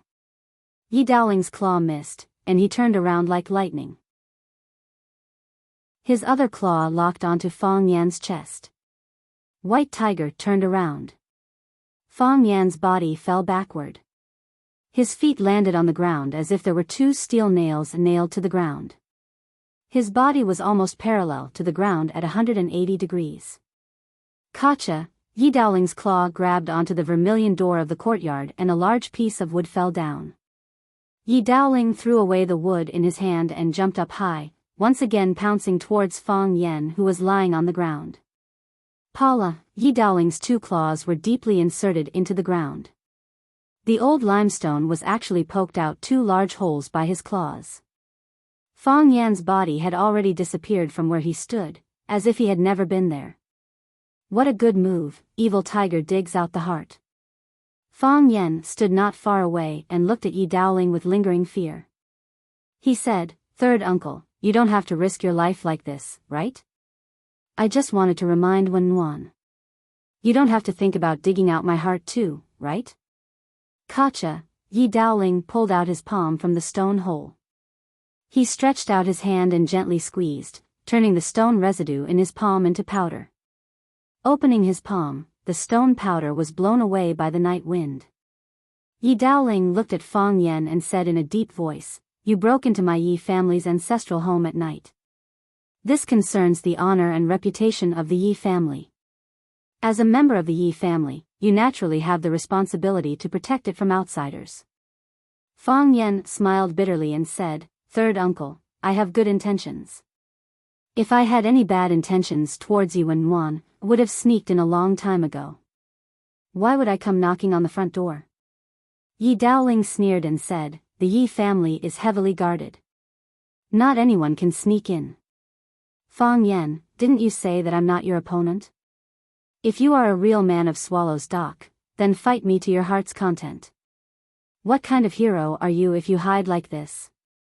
Third uncle, I said that you're not my opponent not to show off how powerful I am. If you were my opponent, you would have used the fierce tiger patrolling the mountain and evil tiger steals heart of the three killing moves of the fierce tiger fists. Moreover, they were consecutive moves. How could you not injure me? Yi Daoling's face became more gloomy and said, "It seems that I must let you have a good taste of my Yi family's unique skill tonight. Third uncle, Wen Nuan's safety is more important. I naturally know that Wen Nuan's safety is more important. It is because I understand this that no matter what, I can't let you in tonight. I have to go in no matter what." Fang Yen looked at Yi Daoling with a firm expression and said, "Third uncle, you are Yi Wen Nuan's uncle and also an elder that I respect. I understand that you have the responsibility of guarding the family, but I also have a reason to go. Regardless of whether your Yi family admits it or not, Yi Wenwan has already agreed to be my girlfriend. She is my woman and the mother of my future child. I feel that she is in danger, and this danger is very strong. So, forgive me for being rude. When this matter is over and when Nguyen is safe and sound, we'll bring wine to apologize to you. You don't need to apologize to me. Yi Daoling said, Fang Yan, since you want to come in, then take 3 punches from me. We will exchange 3 punches. If you can take 3 punches from me, I will go back to my room to sleep. I won't care about what you do. Fang Yan helplessly shrugged his shoulders and said, Third uncle, Tai Chi is about using softness to overcome hardness. You want me to exchange 3 punches with you? You don't agree? Of course I agree. Fang Yan said. I said that no matter what, I will enter the Yi family tonight. And I will enter the Yi family from the front door. Then I wish you good luck. A smile appeared on Yi Daoling's face. His hands were clenched into fists. Because of the excessive strength, the place where his fists were made crackling sounds. That wasn't the sound of bones cracking, but the sound of burning strength burning the air. Ah woo, Yi Daoling's abdomen made a sound similar to a tiger wanting to eat. During the formation of the tiger fist, from inside to outside, it was like a real adult tiger. Yi Daoling's body bowed slightly and his head leaned forward, making the standard action of catching prey. Boom, his feet stomped on the ground and his body jumped high, once again pouncing towards Fang Yan. His fists danced in the air. The iron fist that was like a giant hammer began to shrink amidst the crackling sounds of burning. It became smaller and smaller, finally becoming the size of a normal fist. Whoosh, like a breeze, it smashed towards Fang Yan's head. It didn't seem to be dangerous. Of course, it just seemed. The crane cries, sometimes near, sometimes far, and sometimes completely disappeared. Yi Wan first walked slowly with a leisurely attitude. Then she trotted, wanting to get closer. She walked through one sea of sand after another, passing through one sand dune after another. However, the scenery in front of her was still the same, and the crane cries in the sky were still far away. She didn't get closer to her goal. She couldn't find the heavenly law in her heart. Yi Wan sprinted forward wildly. Her black clothes were cut by the wind, fluttering. Her feet ran faster and faster, and her body turned into a gust of black wind. She saw the white crane. She flew elegantly among the clouds, letting out a long cry from time to time. The sound was clear and spread far. It seemed to see Yi Wan running on the ground. This was the only companion she met in the desert. She flapped her wings and flew straight down, like a runner leading the way above Yi Ruan's head. Yi Ruan was fast, but it flew faster. Yi Ruan slowed down, so it also slowed down. Yi Ruan bit her thin lips, and her body suddenly leaped. Its speed was so sudden, as fast as lightning. It stretched out its right hand, wanting to grab the 2 slender legs of the crane. Whoosh, the white crane changed into the smiling face of Fang Yan. Fang Yan, Yi Ruan's expression stiffened, and her hand naturally stopped. Then, the scene in front of her changed. She came to the sunny spring. Flowers were blooming all over the mountains and fields, and the green grass covered the whole land like a blanket. She ran in the grassland in a snow-white dress. Butterflies fluttered, and birds sang. The whole world was full of vitality, which made her body and soul feel unprecedentedly happy. She wanted to run on the grassland, she wanted to dance among the flowers, she wanted to taste every wild fruit, she wanted to hold a handful of spring water and splash it on her face. She saw a young deer at the edge of the jungle. It looked at her with confused eyes, like a newborn child looking at this strange world. Yi Ruan's mind moved, and then she ran wildly toward the young deer. When she stretched out her hands and wanted to push the deer down, the deer turned into the mocking face of Fang Yan. The scene changed again. She was in the hell of hell. Countless evil ghosts flew toward her. When she tried to stab them with her sword, each evil ghost turned into the frightened face of Fang Yan. The scene changed again. She was in the battlefield of two armies. Dead soldiers were everywhere, and blood flowed like a river. Yi Ruan led the army to fight and finally captured the enemy's commander. The enemy's commander turned out to be Fang Yan. Yi Ruan finally understood that if she wanted to peep into the natural law, she had to cut off her love. Chapter 659. Prying into the secrets of heaven and seeking the Tao. This was something that defied ethics and common sense. What was heaven? No one knew. Yi Ro herself didn't know either. If you didn't know what you were looking for, how could you find it? Mysterious within mysterious, the door of all wonders. This was what Laozi said in the Tao Te Ching. It meant that if you wanted to open the door of all wonders and the password of life, you needed to comprehend it with your heart and find the rules and connections between all things. The Tao was natural and the Tao didn't change. However, there were rules. Everything had an origin and an end. Knowing the order, you had to follow the Tao. No one knew what heaven was because 10,000 people would have 10,000 different answers in their hearts. This was the same logic as the classic saying, 1,000 readers have 1,000 Hamlets in their hearts. Heaven wasn't a fantasy or a different world. It was just a thought in your heart. Everyone had all sorts of thoughts in their mind, and each thought represented the only path they could take. Some people couldn't understand some things their entire lives and died in depression. Some people struggled for a while and finally thought it through or decided to give up. Instead, they felt refreshed and happy for the rest of their lives. This was a challenge that everyone had to go through. It was also a test that they had to endure every day. From small things like, what to eat today, to big things like, should I beat up the neighbor old Wang, this was a choice and a clear thought. All martial artists knew that heaven was the strongest power in the world. Prying into the secrets of heaven and seeking the Tao. This was something that defied ethics and common sense. In serious cases, it would even trigger the power of laws. Therefore, to pry into the backlash of heaven, one had to gamble with the most important beliefs in one's heart. A good official would lose his position, a greedy person would lose his wealth, a good name would lose his reputation, a good person would lose his person, either he regressed and became immortal for all eternity.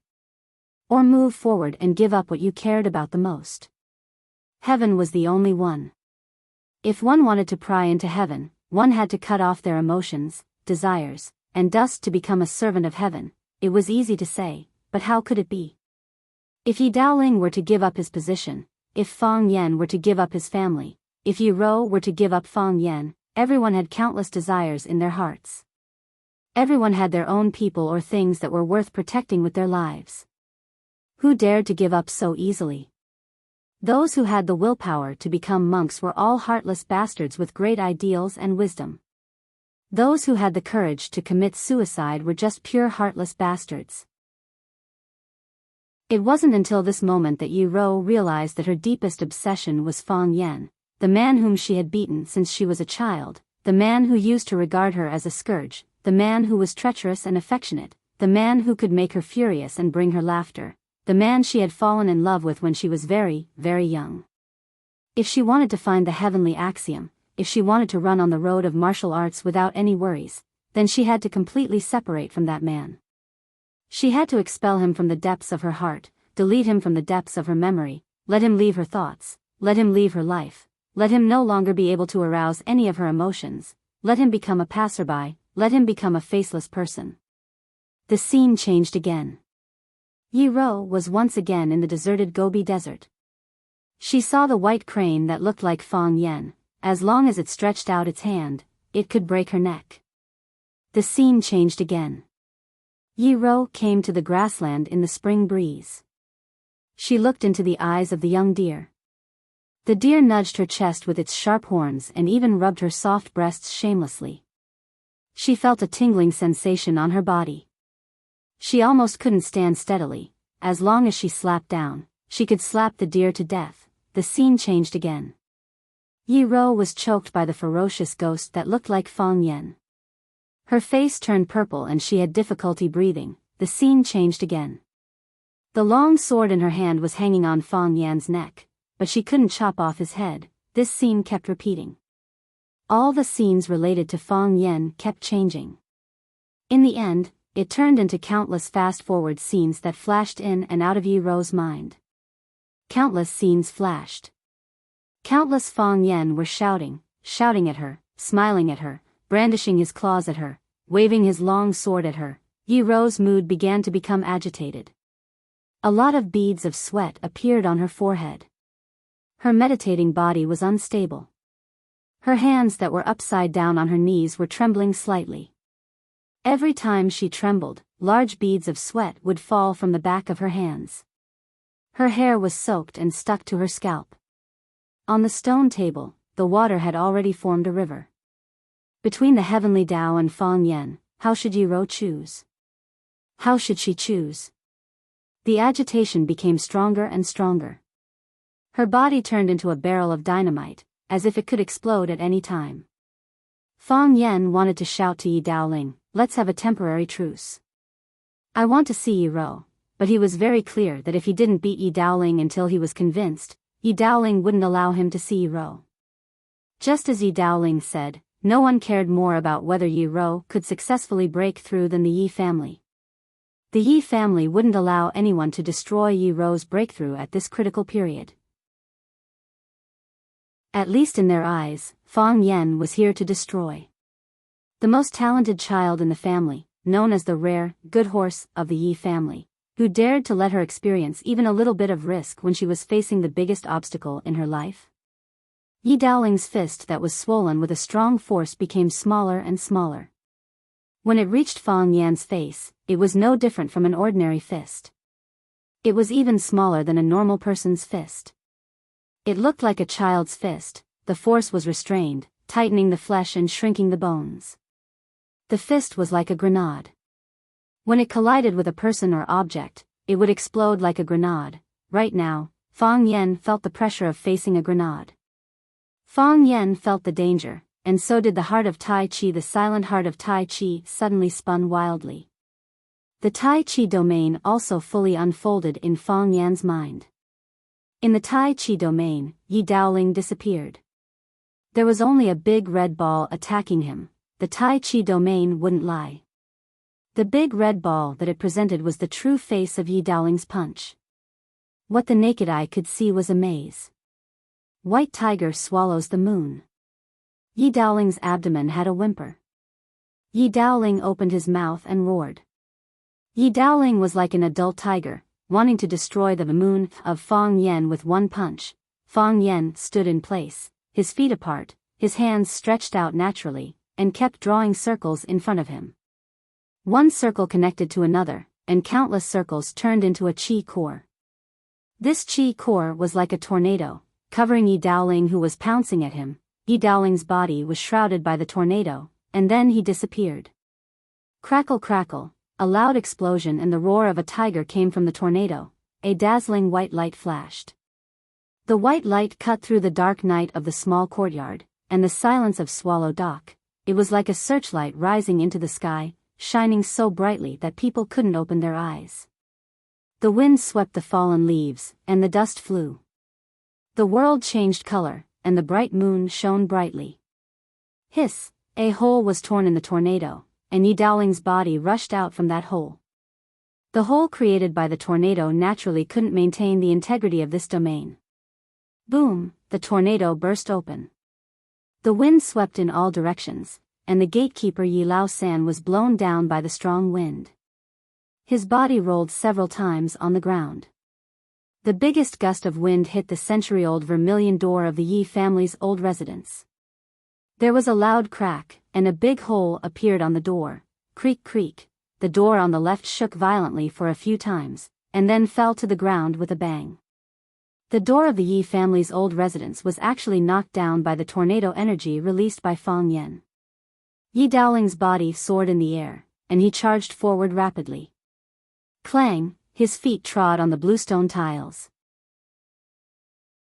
The bluestone tiles couldn't bear the great power that came with his body, and with a loud cracking noise, the tiles caved in, just like two pieces of tofu being crushed by someone's foot. Yi Daoling's hair was messy, and his clothes were torn into pieces. Wounds appeared on his face, and blood was oozing out. Yi Daoling's pupils were filled with red veins, and he stared at Fang Yan without blinking. There was some doubt, but more of an uncontrollable anger. Hearing the commotion outside, the Yi family all turned on the lights, and many people rushed to the small courtyard. Yi Daoling's expression was slightly angry, but he didn't say anything to Fang Yan. Since Yi Daoling had appeared, as the big brother, he wasn't in a hurry to express his attitude. Yi Daoling's other juniors had ugly expressions. Fang Yan's actions were seen as provocation by them. Fang Yan, are you crazy? You came to smash our door in the middle of the night? Yi Daoli stared at Fang Yan with an unfriendly expression, and shouted in a low voice. Fang Yan, what are you? Yi Daoli originally wanted to scold Fang Yan, but thinking of the relationship between Fang Yan and sister Wen Nua, he stomped his feet and said, why did you come to the Yi family so late at night? Yi Fengsheng was shocked to see the fallen door. The Yi family had been standing for thousands of years, and had been despised, trampled, and stepped on countless times. However, it was the first time the door was torn down like tonight. Yi Fengsheng moved his fat butt and jogged in front of Fang Yan. His voice became a bit shaky as he said, Fang Yan, how did you know that our door was about to fall? I already found out that this door was rotten, and I always wanted to get a new one, but this is our Yi family's matter, you should quickly go back. As he spoke, he tried to push Fang Yan away. You tore down the door of our Yi family? Yi Daoling looked at Fang Yan with a hoarse voice and asked. Chapter 660. The ancients often said, bring glory to the family. For the people of Huaxia, the door had a rich and colorful meaning. The door represented dignity, power, and the face of a man and a family. No matter in any dynasty or era, no matter if it was a powerful person or a commoner in the countryside, tearing down the door was a taboo. It was not much different from digging up someone's ancestral grave. Of course, it was a little exaggerated. But if someone dared to go to someone's house and tear down the door, it was easy to irritate them and cause a fierce conflict. In the end, the problem could be solved by force. Except for the city management. Since he understood the heart of Tai Chi, Fang Yan's sixth sense was especially sharp. He was very sensitive to everything around him. Fang Yan suddenly felt uneasy. Subconsciously, he sensed that this feeling had something to do with Yi Ro. Yi Ro was cultivating in seclusion at this time. As far as he knew, Yi Ro suddenly went into seclusion this time mainly because she felt that the opportunity was approaching and the opportunity to break through was right in front of her. Yi Ro had been practicing martial arts since she was a child. She had entered the Dao-seeking stage when she was still a minor. She shocked the entire inner Jianghu and was called the first master of the younger generation in the inner Jianghu.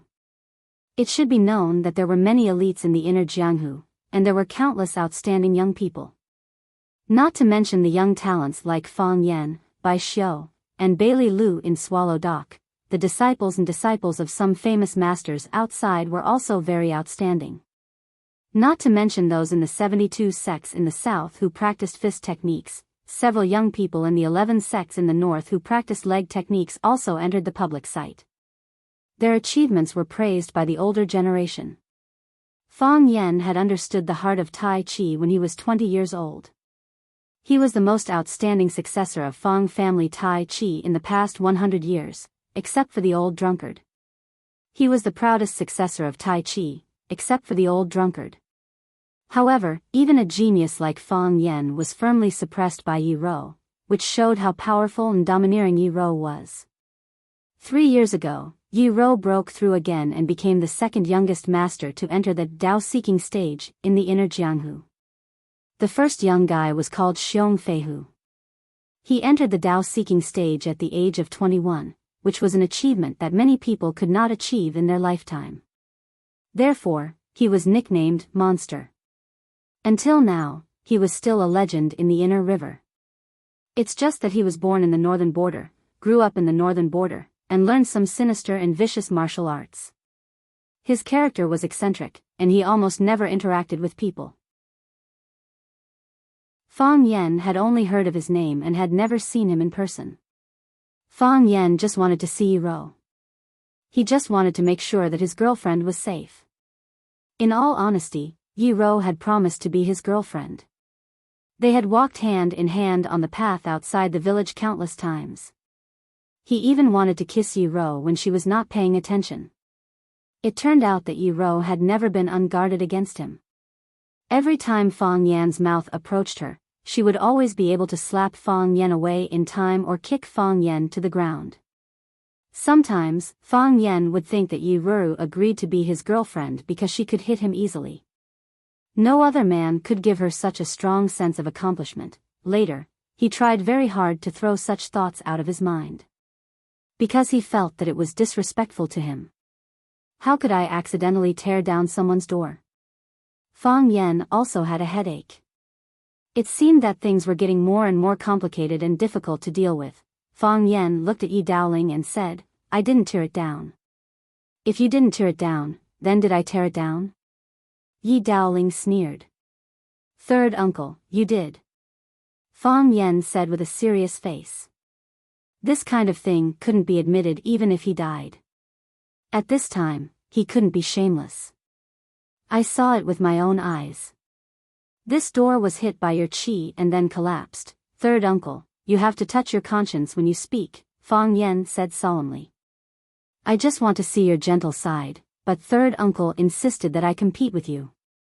I was forced to accept your extremely unreasonable condition. The door was indeed knocked down by my chi, but think about it seriously, third uncle, was my chi aimed at you at that time? My Tai Chi storm's target was third uncle, and the target was also third uncle. When the Tai Chi storm surrounded third uncle used the white tiger swallows the moon that you had been accumulating for a long time inside the storm.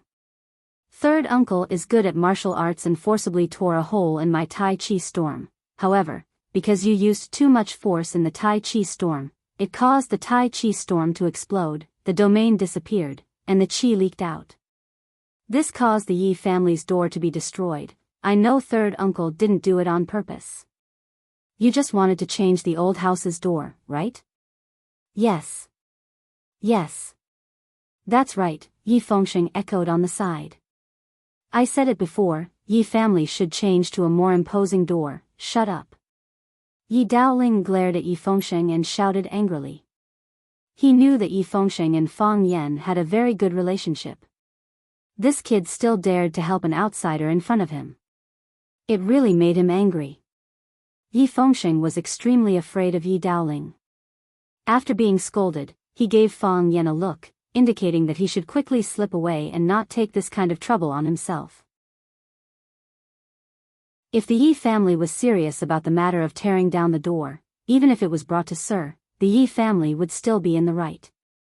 At that time, not only would Fang Yan have to bow his head and apologize, but grandfather Fang would also have to come and apologize. At that time, where would the Fang family's face be? Fang Yan understood his best friend's intentions, but he had no intention of leaving. Just as he said, before seeing Yi Rou, before confirming her safety, he would not leave the Yi family no matter what. He believed in his own premonition and judgment. Yi Daoling looked at Fang Yan and said, according to what you said, I was the one who tore down the door. Fang Yan nodded and said, you were the one who tore down the door. Since I tore it down, then I won't ask you to compensate. Fang Yan looked at Yi Daoling with a face full of astonishment. He thought, what does this uncle mean? Just now, he looked like he was going to denounce me, but he was convinced with a few words. It was not the first time that Fang Yan dealt with Yi Daoling. He knew that Yi Daoling was a man with great wisdom. How could such a person be easily convinced? Yi Daowen also looked at Yi Daoling with a puzzled expression, his face revealing a thoughtful expression. Yi Daoling ignored Fang Yan's scrutinizing gaze and said in a deep voice, you still don't want to exchange a few punches with me? Fang Yan shook his head and said, I don't want to. Because, Yi Daoling licked the blood stains at the corner of his mouth and said, you feel that I am no longer qualified to be your opponent? Fang Yan had a hesitant expression and didn't directly answer his question. You can speak frankly. Yi Daoling said. I'm not a narrow-minded person, I'm worried about hurting third uncle. You are a gentle third uncle, and also my third uncle. In the future, we will still be a family. I don't want to hurt the relationship between uncle and nephew before we reach that step, Fang Yan said with a sincere expression, as if he was completely thinking for Yi Daoling's sake. Yi Daoling pointed at Fang Yan and yelled at the Yi Dao disciples, "Beat him up." The Yi Dao disciples heard Yi Daoling's order and each took out their weapons, preparing to attack Fang Yan. "Bastard," an old voice resounded. With the help of a servant girl, the ancestor of the Yi family tiptoed over to this side. Yi Daoling quickly ran over to greet him and scolded, "Ancestor, why did you come out in the middle of the night? What if you get cold from the wind? Can I not come out?" The ancestor pointed at Yi Daowen, then at Yi Daoling, and said, "You're already so old, yet you're still arguing with a child, aren't you ashamed?" Yi Daoling had an innocent expression and said, "Ancestor, I was just standing here watching the show, but I didn't say a word. Watching the show is also your fault." The ancestor said rudely, "The Fang family's boy is worried about Wen Nuan's safety and came to visit out of goodwill. Is this how you treat your guests? Is this how we Yi family's men treat our guests?" Yi Daoling knew that the ancestor was difficult to deal with, but he still braced himself and said, "Ancestor, Fang Yan doesn't have any good intentions. Letting him visit Wen Nuan is like a weasel paying a visit to a chicken. Pa, you're the weasel paying a visit to a chicken. I feel that the Fang family's boy is kind." The ancestor looked at Fang Yan and asked, "Fang Yan, are you sure Wen Nuan is in trouble?"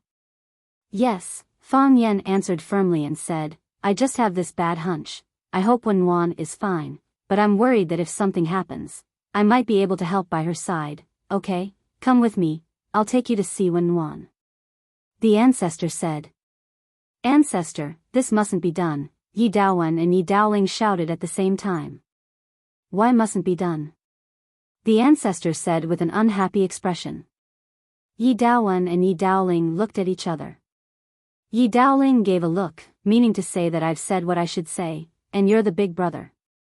At this time, you should stand up and take some responsibility. Yi Daowen cleared his throat, walked in front of the ancestor, and said in a low voice, "Ancestor, this mustn't be done. Wen Nuan is at the critical moment of her breakthrough.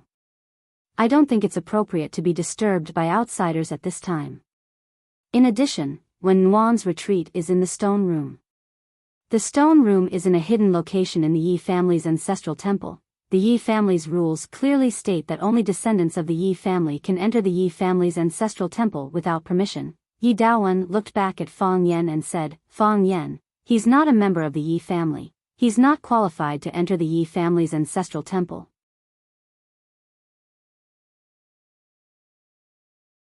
Chapter 661. Those who were not men of the Yi family could not enter the Yi family's ancestral hall. Not only did the Yi family have such a rule, but other families in Swallow Dock also had it. The Fang family also had it. If an outsider wanted to enter the Fang family's ancestral hall, the Fang family would definitely be extremely unwilling. Some strict families even had the rule that women could not enter the ancestral hall because in their view, women would eventually marry into other families. This rule was too disrespectful to women. Back then, the Thousand Leaves Division died in battle in Swallow Dock. Not to mention placing the memorial tablet in the Fang family's ancestral hall, it was impossible to even find a cemetery in Swallow Dock. Fortunately, the old drunkard Mo Qingdi took the initiative to offer his cemetery, and the many heroes of Swallow Dock maintained respect for the actions of the Thousand Leaves Division, so he was buried peacefully. The stone room used by the Yi family for seclusion was in the basement under the Yi family's ancestral hall. He had already heard this information from his friend Yi Fengsheng. Yi Daowen didn't lie to him on this point. Fang Yan understood the difficulties of Yi Daowen and Yi Daoling. Because if this happened in his family, grandfather would also be in a difficult position, right? It was also because of this reason that Fang Yan spent so much time with Yi Daoling at the door. If he didn't waste so much time, he would have rushed in and hugged Yi Ro in his arms, or rather, Yi Ro hugged him in her arms. He just wanted to influence or conquer Yi Daoling so that he would agree to let him see Yi Ro. Without the permission of the Yi family, he wouldn't dare to break into the ancestral hall. Otherwise, the entire Swallow Dock wouldn't let this rude and unreasonable person go. Fong Yen would become the public enemy of Swallow Dock. When the old ancestor heard Yi Daowen's words, he also hesitated for a while. He raised his eyes and glanced at Fong Yen, then looked at Yi Daowen and asked, "Is there no other way?" "No." Yi Daowen shook his head.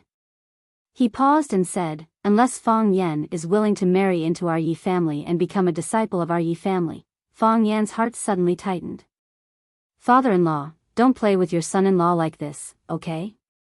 Although I like your daughter very much, aren't you afraid of destroying our father-in-law and son-in-law relationship by making such a request to me? I am a very narrow-minded man."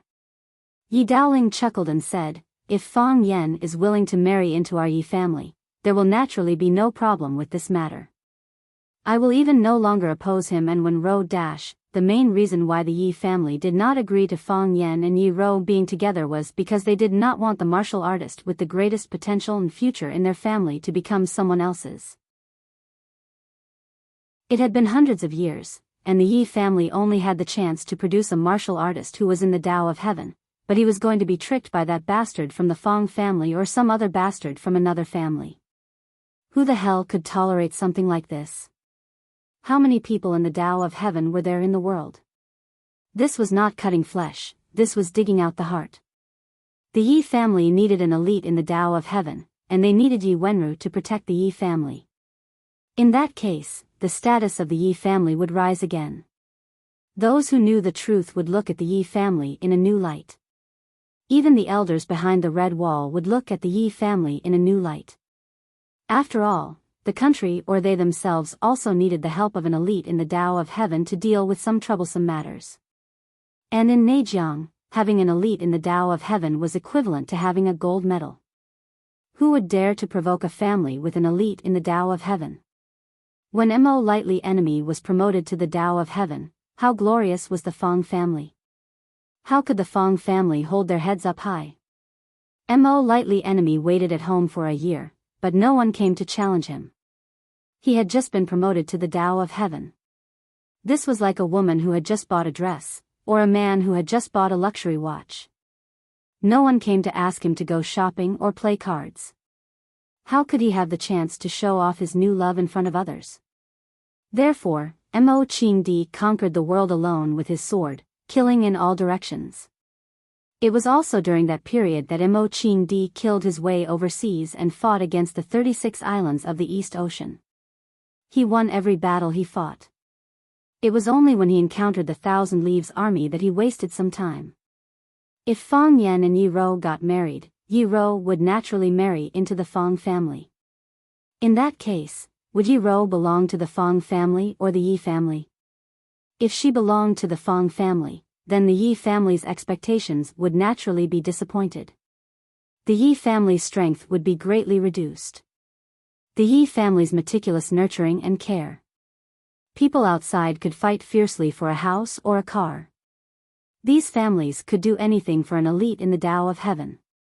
Think about it, Yi Ro, who had broken through the obstacles and entered the Tao of Heaven, could become another Mo Lightly Enemy. She could become a black dragon, a divine dragon, an existence even more terrifying than them. Such a talent, even countries were fighting over him, not to mention small families like theirs. Yi Daoling was a politician. Politicians cared about gains and losses the most. In his heart, Fong Yen was also a first-class talent. It could even be said that he was the most outstanding young man he had ever seen. If he was a member of the Yi family, Yi Daoling would wake up laughing even in his dreams. However, he was a member of the Fong family. He could even steal Yi Ro from the Yi family. This couldn't be. Absolutely not. However, if he could marry into the Yi family, not only would the Yi family not lose Yi Ro, they would also have Fong Yen. Yi Daoling would probably dream every night, and every time he dreamed, he would wake up laughing. Hearing Yi Daoling's suggestion, the Yi family's children were all full of joy. Some of them were on good terms with Fong Yen, some were not on good terms with Fong Yen. However, no matter if they liked Fong Yen or hated Fong Yen, they had to admit Fang Yan's value. He was the #1 male maniac in Swallow Fort. Even Bai Xiu was killed by him. Even Yi Fengsheng, the simple-minded fellow, couldn't help but grin. He thought to himself, my brother is indeed not an ordinary person. In order to win Fang Yan over, first uncle and third uncle both agreed to his marriage with my sister. However, after thinking about it, he felt that something was wrong. If Fang Yan married into the Yi family, then, what about the Fang family? The Fang family was not as big and prosperous as the Yi family. Their Fang family only had one son, Fang Yan. If Fang Yan became a member of the Yi family, then the Fang family would be cut off. Not good. This is not good. Yi Fengsheng shook his head and sighed in his heart. The old ancestor looked at Fang Yan and said, Fang Yan, what do you say? Are you going to enter the ancestral hall or not? Do you want to see Ro or not? Fang Yan bowed to the old ancestor and said apologetically, Fang Yan blames himself for disturbing the old ancestor's rest in the middle of the night. When the sun rises, I will kowtow to the old ancestor to apologize. Thank the old ancestor for speaking up for me. Thank the old ancestor for protecting and loving me. Fang Yan looked at Yi Daowen and Yi Daoling and said, I understand first uncle and third uncle's difficulties.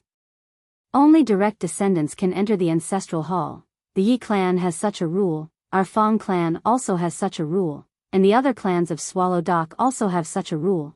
Fang Yan, am a person with no authority, I cannot allow others to remove these rules for my sake. Big brother said that as long as you are willing to marry into the Yi family, I am willing to personally lead you into the ancestral hall and let you see Ro. Yi Daoling did not forget to persuade Fang Yan and said with a smile. Thank you uncle, and thank you third uncle. Thank you for giving me such a good suggestion. But, I cannot agree. Fang Yan said with a firm expression. My grandfather had 2 brothers. He also had an older brother, but he died young, leaving only one daughter to marry abroad. She had no contact with the Fang family for many years. My father was the only son in my grandfather's family, and all 3 of my aunts were married. 3 years ago, my father was killed by Bai Xiu at the entrance of Swallow Dock. The old drunkard, in my heart, has always been my uncle and my father's brother. He went to the land of extreme cold. I don't know if he can come back. I am the only one left in the Fang family. I cannot marry into the Yi family. I need to stay at home to take care of the elderly. I need to stay at home to inherit the bloodline. I need to carry forward the essence of Fang's Tai Chi.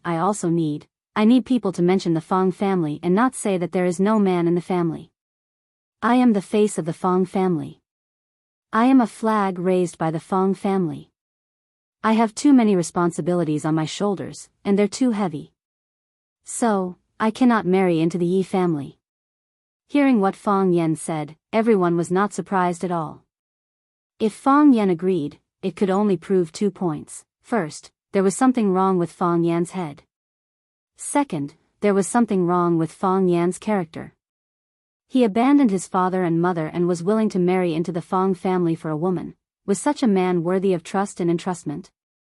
Hearing Fang Yan's words, Yi Daoling felt it was reasonable. He felt some pity in his heart.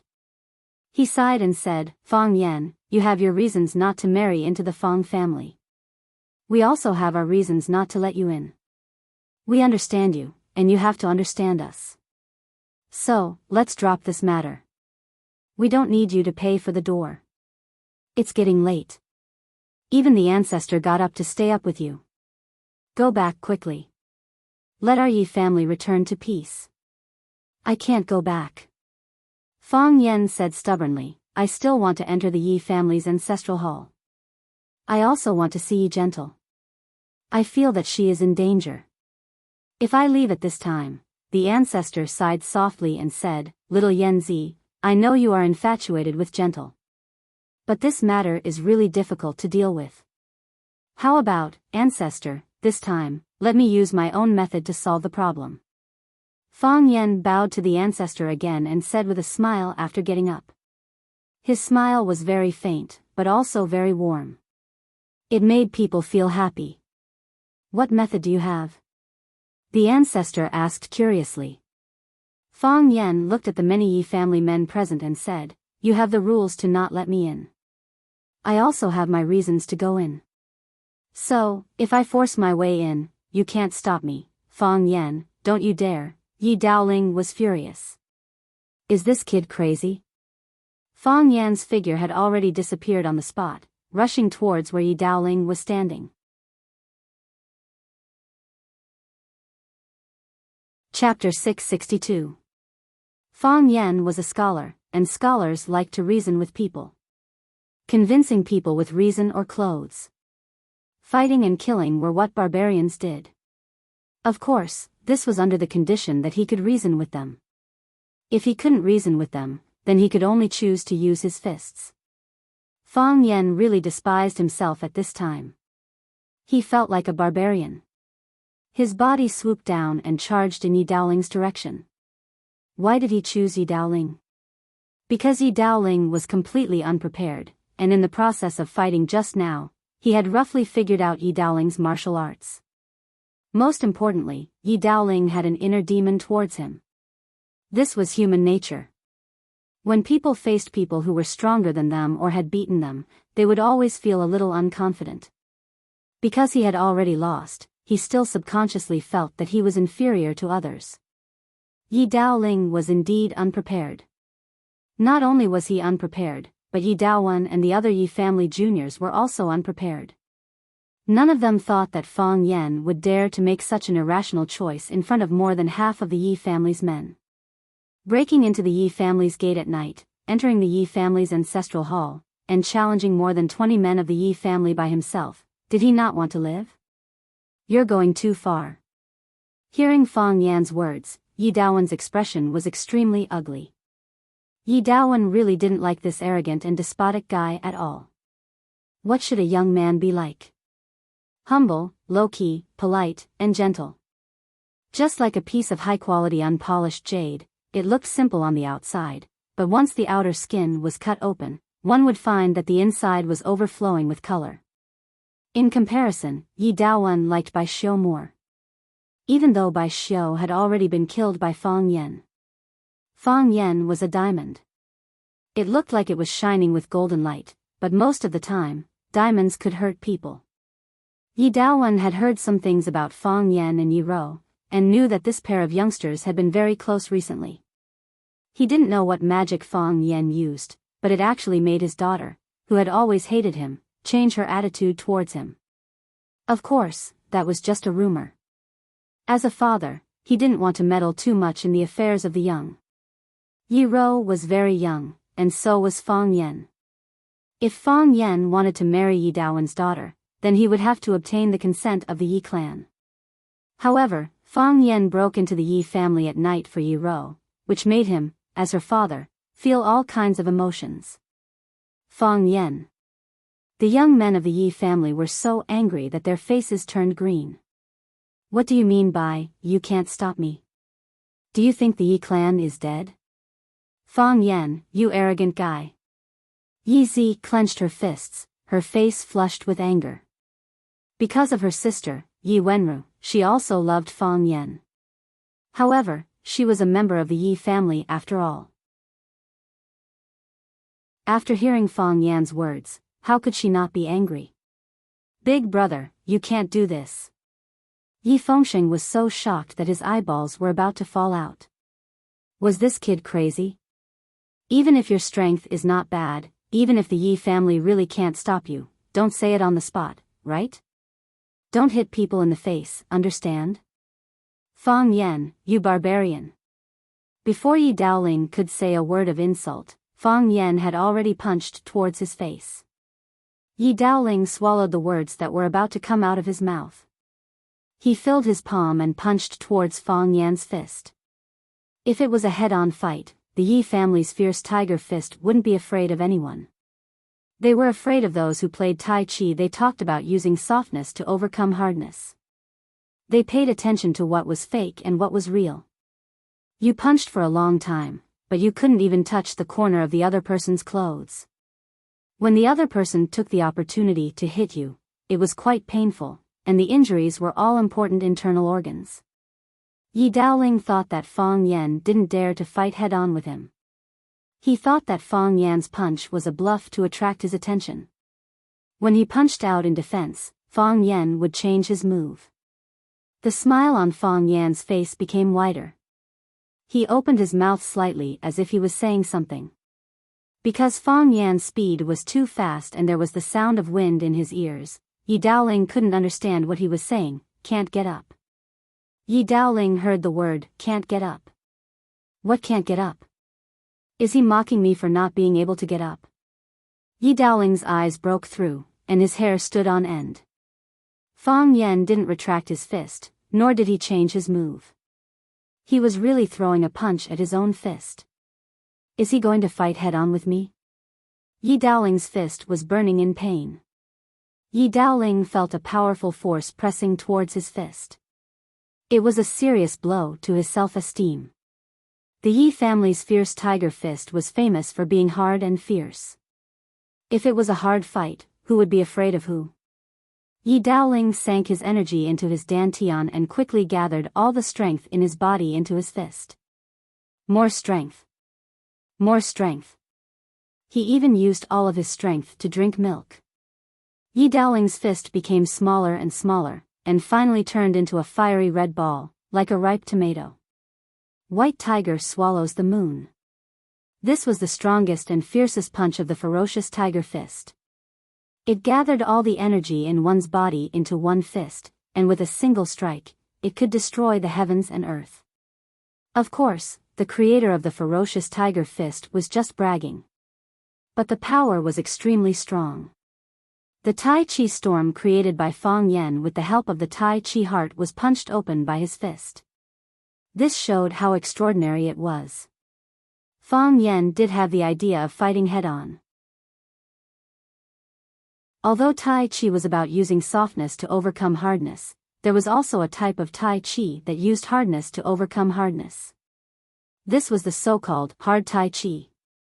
This was the case in any field.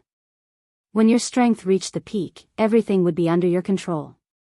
Whether it was soft or hard, soft before hard, hard before soft, it all depended on a single thought. Drunken crane riding the wind. Fang Yan's body swayed left and right. It looked like he was going from one point to another. From point A to point B, there were no afterimages in the middle, and there were no illusions. This did not mean that drunken crane riding the wind was inferior to other footwork. On the contrary, drunken crane riding the wind was the most brilliant footwork Fang Yan had ever seen. Extreme speed did not leave a shadow because the shadow would disappear before it could appear. In the eyes of outsiders, Fang Yan's body swayed and he had already jumped in front of Yi Daoling. Fang Yan punched out. Their fists collided at a speed that was hard to see with the naked eye. Fang Yan's fist was white, the size and shape were completely normal. Yi Daoling's fist was red, like a ripe tomato or a lit red candle. Bang! Their fists collided. Their bodies did not move at all. Because of the powerful strength chi attached to the fist, when the strength chi was released, it naturally produced a strong suction force, causing their bodies to not only not be repelled, but instead be attracted to each other and stick to each other in a loving manner. However, this suction force was extremely short. It might only be a few tenths of a second or even shorter. A majestic and powerless force was released from their fists.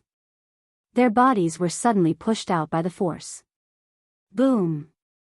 The energy exploded. Fang Yan's body flew out and Yi Daoling's body also flew out. The energy contained in Yi Daoling's fist dissipated and his fist returned to its original state. Fang Yan finished releasing the energy in his fist and his body flew in the air. At this moment, something strange happened again. Yi Daoling's fist that had just returned to its original state turned fiery red again. In that instant, he actually gathered a huge amount of power again. White tiger swallows the moon again. Yi Daoling actually hid his strength. He had cultivated for many years and the power contained in his body could guarantee that he could use white tiger swallows the moon twice in a row. His body paused in the air and then, like a cannonball, he once again blasted towards Fang Yan's head. Crack, crack, crack.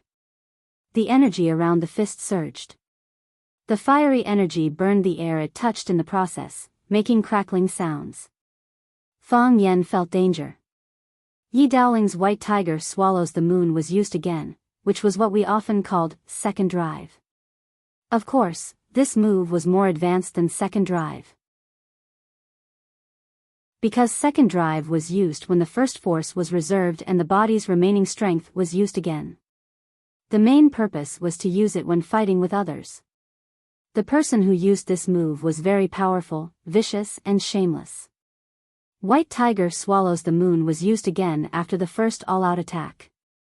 It was similar to exploding the small universe and burning the instinct of life. Whoa! The heart of Tai Chi felt danger and quickly spun again. Once the Taiji domain was unleashed, everything in the world would become its subordinates. Fang Yan's body danced and spun in the air. His right hand clenched into a fist and collided with Yi Daoling's white tiger swallows the moon again. Whoosh! The punch was silent, no different from a mortal. You've been tricked. Yi Daoling's body was like a white tiger pouncing towards Fang Yan like a thunderbolt. Pa! Their fists collided again. Yi Daoling felt something was wrong the moment they made contact. Something was very wrong. His white tiger swallows the moon was a technique that used his body's strength to use the second force. This was his secret. It was an ultimate move that he rarely showed to the outside world. Other than a few people in the Yi family, no one else knew that he was this powerful. Hiding. As a wise politician, one must understand the principle of not using all one's strength and leaving one's strength to spare. Unlike those young people who showed all their strength and revealed all their trump cards to others. It was very dangerous. Young people must know how to hide. Fang Yan had just finished exchanging blows with him, so he should be in a state of emptiness, where he had used up all his strength and had yet to generate new strength. Why was he still able to give him so much pressure? Bang! Fang Yan's body stopped in mid-air, while Yi Daoling's body flew towards the ground like a ball that was knocked out. Clang! Yi Daoling's body fell heavily to the ground. The bluestone plate shattered into several pieces. Yi Daoling vomited blood. He looked at the night sky unwillingly and asked with grief and indignation, "How is this possible?" Chapter 663. Fang Yan was a low-key man. He would never take the initiative to show off to others. For example, did he tell others that he had a beautiful girlfriend like Yuan Ro? He only took her to every corner of Swallow Dock that could be seen with the naked eye. What was helpless was that his kung fu was too amazing. Every breakthrough was earth-shattering. The 7 stars aligned and the sun and moon shone. The commotion was too big. Fang Yan couldn't hide it even if he wanted to. The light of Tai Chi opened up the Ren and Du meridians and all the shackles of the human body, allowing one's Qi to circulate endlessly in the body. His body was a closed circulatory system. After the old power was used up, new power would be produced. After the old Qi was used up, new Qi would be produced.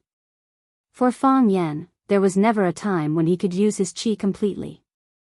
Not to mention that Yi Daoling could only use white tiger swallowing the moon. Even if he could use white tiger swallowing the moon or white tiger swallowing the moon, it would be meaningless to him. For a normal person, the gap period between the old and new power didn't exist at all. He could exchange punches with Yi Daoling, and in the end, the strong would defeat the weak. Yi Daoling knew that Fang Yan had broken through again and knew that he had used the light of Tai Chi. However, what kind of miraculous kung fu was the light of Tai Chi, and what kind of state would appear after comprehending it? It was unfamiliar to Yi Daoling, and even to Fang Yan. This was because Fang Yan was walking on a completely different path compared to his predecessors. Yi Daoling was unwilling, but the rest of the Yi family were very discouraged. Among the 3 tigers of the Yi family, Yi Daoxian's kung fu was ranked first, Yi Daowen was ranked second, and Yi Daoling could only be ranked last. Being ranked last didn't mean that his kung fu wasn't brilliant. Because he was a politician, he used to be in charge of an office under the state minister, and he helped the state minister make suggestions for national policies. 3 years ago, Fang Yen forced Mr. Gong and forcefully helped Yi Daoling snatch an important position from the general family. He was now an important figure in the financial field of Huaxia, and could even affect the country's economy. In such a position, the workload every day was extremely heavy. It was indeed an extremely difficult task for him to achieve such achievements in martial arts while doing his job well. Yi Daoling was unwilling. He didn't understand why he would lose to that bastard. How did he use his strength twice in such a short period of time? Moreover, a fellow who learned Tai Chi actually used a head-on to beat him, an elder who had trained in the fierce tiger fist of the Yi for decades. Didn't he have any shame? Didn't he have any professional ethics? Fang Yan's attack was successful. Before his body landed on the ground, he was already dashing towards the inner courtyard. Yi, tiger, Yi, the disciples of the Yi clan were furious and wanted to chase after them. The Yen said. All, said the Taoist. Although his voice was not loud, it was clearly heard by every disciple of the Yi family. Yi, to, he, to, Tian. Yen, king, to say, he, fu, to say, he is, fu was you. He yen, to he yen was, how, this kid dared to break into our, Yi family's ancestral hall. He is sincere to one. How many good men can a woman meet in her life? If you meet one, then marry him. Old ancestor, the old ancestor waved his hand and said, I'm old and won't live for more than a few years.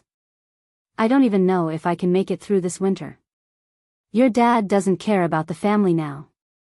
He has handed over nearly 100 members of the Yi family to you. You brothers have your own ideas and your own plans. I won't get involved in these things. Little Yen Zi broke in himself. You can beat or scold him, it's up to you.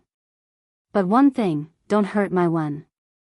The Taoist glanced at Yi Daoling, who was lying on the ground, and snorted. You practiced for so many years, but you can't even beat a brat. Aren't you ashamed? Yi Daoling closed his eyes and pretended not to hear what the Taoist was saying. Yi, come back to sleep with me. The Taoist said. Yezi agreed and helped the old ancestor walk toward her room in the backyard. After the ancestor left, all the Yi family disciples in the courtyard looked towards Yi Daowen, waiting for his order, to chase after him or retreat. Yi Daowen waved his hand and said, be in charge of wind sound. Everyone, guard your posts. As for Wen Nuo, I don't think that kid would dare to act recklessly. Yi Fengxing smiled and agreed. He clapped his hands and shouted, disperse, disperse, everyone disperse.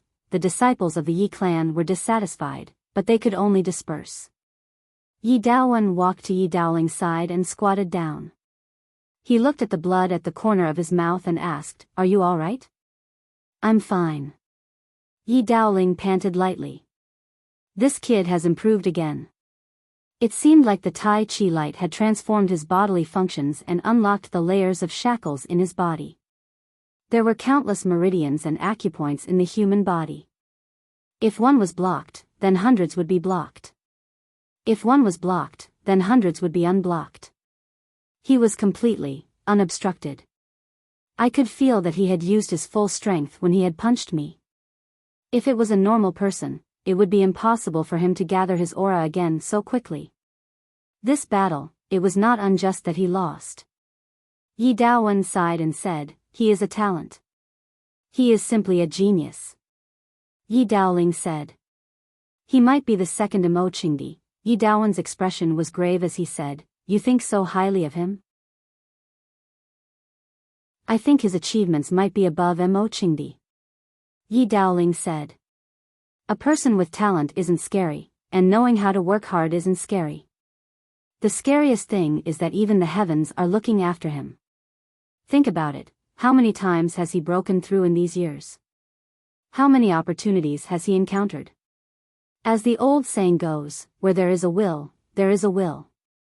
However, as the old saying goes, everything is predestined. This child is a person with good fortune. It's a pity. Yi Daowen said.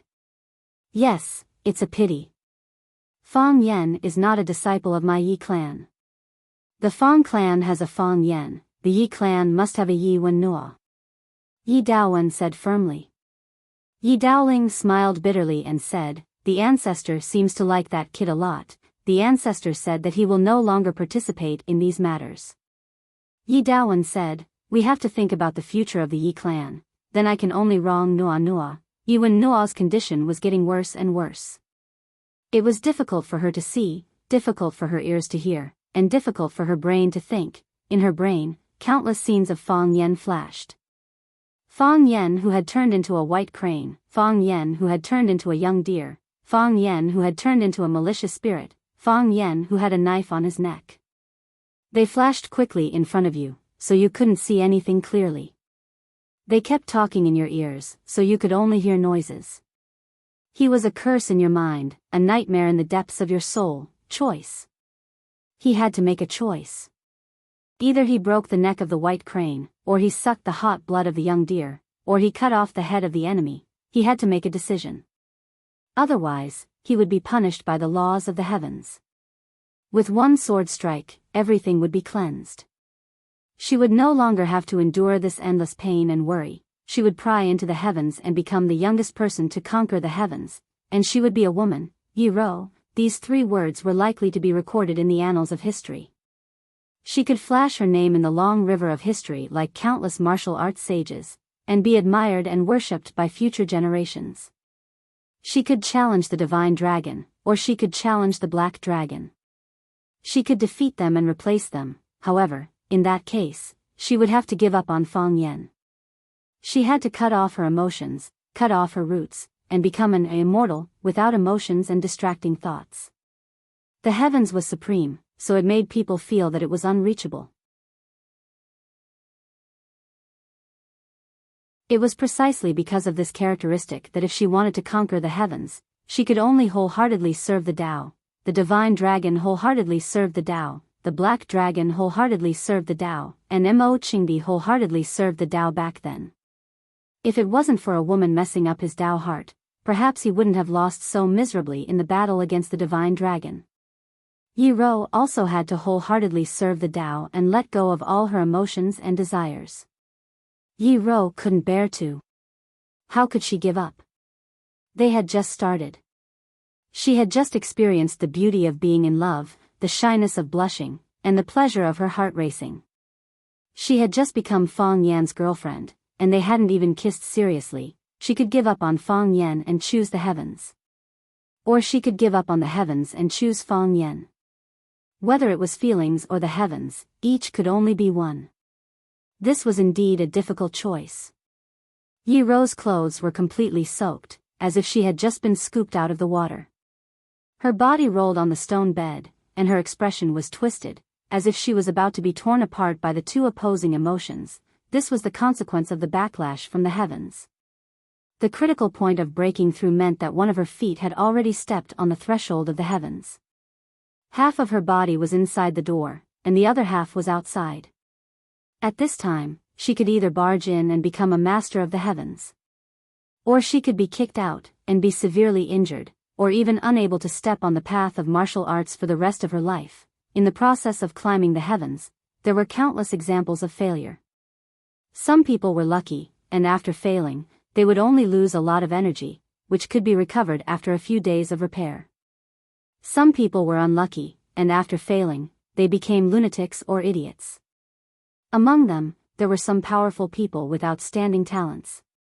Because it was too painful to endure, the physical pain and mental torture kept urging people to make a decision. I can't. Yi Ro gritted her teeth and said. She couldn't cut off the love, and she didn't want to give up on Fang Yen. However, if she didn't make a choice, such a tearing would drive her crazy, and the sound that had almost become an invisible electric current would burn her brain. Bang! Yi Ro's body rolled down from the stone bed, and fell on the floor that was also paved with stone. I can't kill.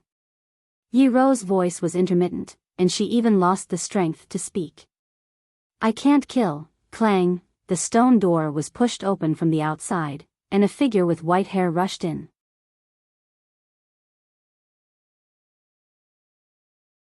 Chapter 664. One step forward is heaven, one step back is hell. These were the two different results of climbing the heavenly axiom and the different feelings brought about by the different results. Some people would feel that it was strange. Since it was so difficult to climb the heavenly Tao, why didn't one just give up when it was difficult to make a decision? If it didn't work this time, he would climb it next time. If it didn't work next time, he would try again the next time. This time, I'm asking you to sever your emotions. Next time, I might just ask you to cut off your hair and cut off your hemorrhoids. At least it's much easier to accept than becoming a stone person with a heart of ice in a jade pot, right? If it was really that easy, then why would countless people sigh about how difficult the heavens Tao was? He could climb whenever he wanted. Why would there be the critical point of breakthrough that people often talked about? When are you going to break through? Whether or not there was a chance to break through was a kind of intuition, a kind of epiphany. There were people who cultivated arduously their entire lives and suddenly had an epiphany on their deathbed. They would sit on a wall in fear and climb to the heavenly Tao realm overnight. There were also young children who unknowingly entered the heavenly Tao realm. Of course, that sort of situation was extremely rare, and it was a special case. Martial artists like Yi Ro, who had already begun to climb the heavenly way at such a young age, were also very rare. Most of them began to take this step in their prime at the age of 34. This was because the martial artists of that period were sufficiently knowledgeable and had accumulated sufficiently. Whether it was their mental state or physical strength, they were at their peak. All the basic conditions were prepared to the best, and when the opportunity came, he would take the next step steadily. Only then would his chances of success be higher. If he failed, then not only would he not be able to enter the realm of the heavens Tao, he would even be injured by the heavens Tao. That would truly be a huge loss. This was also the reason why the Yi family attached so much importance to Yi Ro's breakthrough. No one wanted to bear the loss of failure. Even if Yi Ro didn't ascend to heaven now, she was still a Tao-seeking realm expert.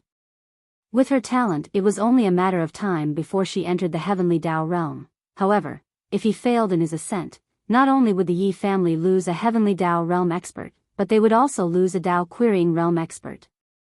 It was easy to find Tao querying realm experts, but it was difficult to find such a young and outstanding Tao querying realm expert. I can't kill you. I can't kill you. Yi Ro's body rolled on the stone floor. She held her head desperately with both hands, wishing she could pull her head off her neck. She could not kill Fang Yen.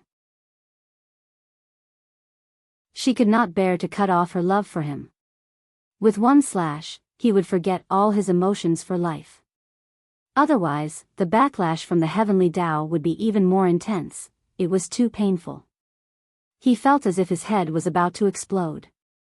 Countless images spun in his mind. Countless voices screamed in his ears, and a tidal wave of information rushed into his brain. She was about to go crazy. Yi Ro's body began to sweat profusely, and a large amount of sweat oozed out. When the water in the body was completely discharged, it began to emit smoke. The smoke first dried up her clothes, then her body, turning her whole body red. She looked like a shrimp. When Fang Yen pushed open the stone door and barged in, he saw white smoke billowing in the room. The entire stone room was shrouded in smoke. Yi Ro. Fang Yen called out. The stone room was not big, and the thick smoke could not block his sharp eyes. Hearing the sound of rolling on the floor, he rushed over and picked Yi Ro up. Yi Ro. When Fang Yan's hand touched Yi Ro's body, he felt a burning sensation. It was like hugging a small sun. How hot was it?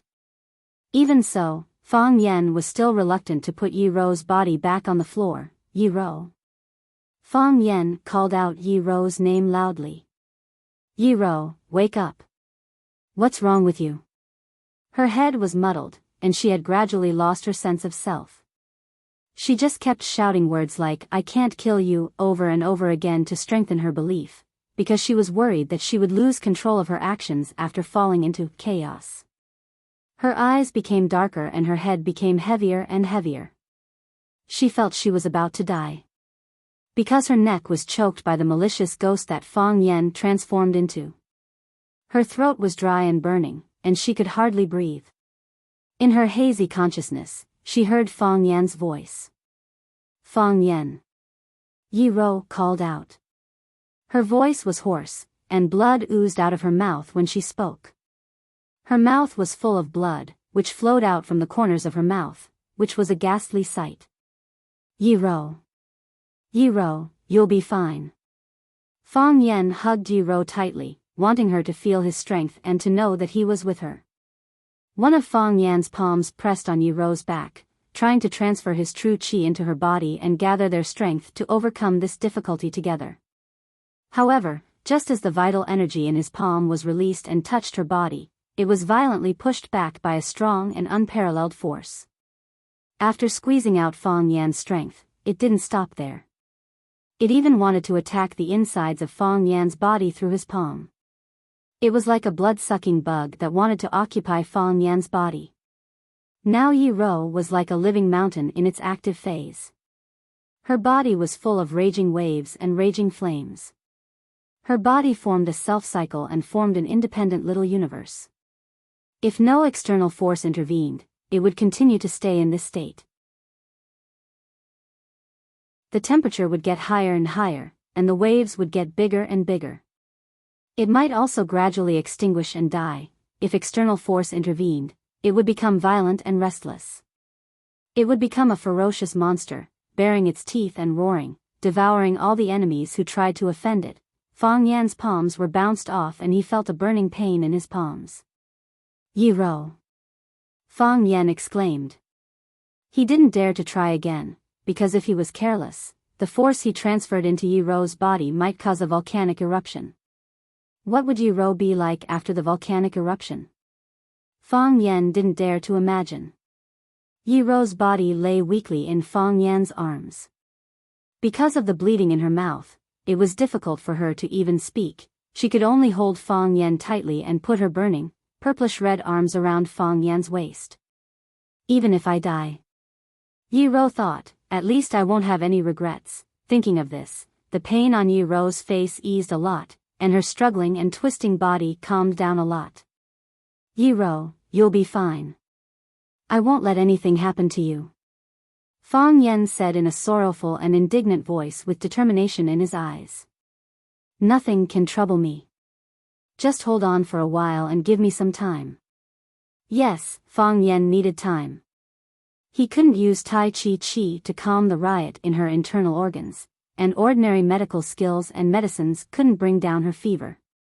It was too late to spend a lot of money to hire that greedy doctor. What should I do? What should I do? Spring on a withered tree. An idea flashed across Fang Yan's mind. Suddenly, he thought of the unique Taoist skill, spring on a withered tree, that the old Taoist had performed in front of him. Even a withered tree could be rejuvenated, so it shouldn't be difficult for Yi Rou, who had fallen into a demon, to return to her normal state. However, the old Taoist was on Xianxia Mountain, or in other places. That old guy was elusive and didn't like to use high-tech communication tools. Even if he could find him, it would be several days later. With Yi Rou's current physical condition, even if she was much stronger than ordinary people, she wouldn't be able to hold on for more than 2 hours. What could Fang Yan do in 2 hours? He wanted to use spring on a withered tree to cure Yi Rou, to calm her inner fire, and to expel the demon in her heart. But he didn't know how to do it. He only comprehended the first stage, withered tree, but how did he achieve the second stage, spring on a withered tree? How could she regain her vitality after losing her life? Fang Yan blamed himself in his heart. If he had worked harder, if he hadn't been bothered by so many things, if he had focused on practicing martial arts, if he had stayed by the old Taoist side to observe and learn more, maybe he would have comprehended the essence of spring on a withered tree. In that case, he would have been able to save Yi Rou. Why didn't I do that? Fang Yan wanted to slap himself dozens of times. Yi Rou's body was getting hotter and hotter, and the black exercise clothes she was wearing began to wrinkle and crack due to the loss of moisture, Even so, her hands were still holding Fang Yan's waist tightly. She didn't show any signs of letting go. Her breathing was getting weaker and weaker. Fang Yan put his hand on Yi Rou's chest, but he couldn't feel her heartbeat. Yi Rou! Fang Yan roared hoarsely. Watching the woman he loved the most die in his arms without being able to do anything, this was harder to accept than 1,000 arrows piercing through his heart.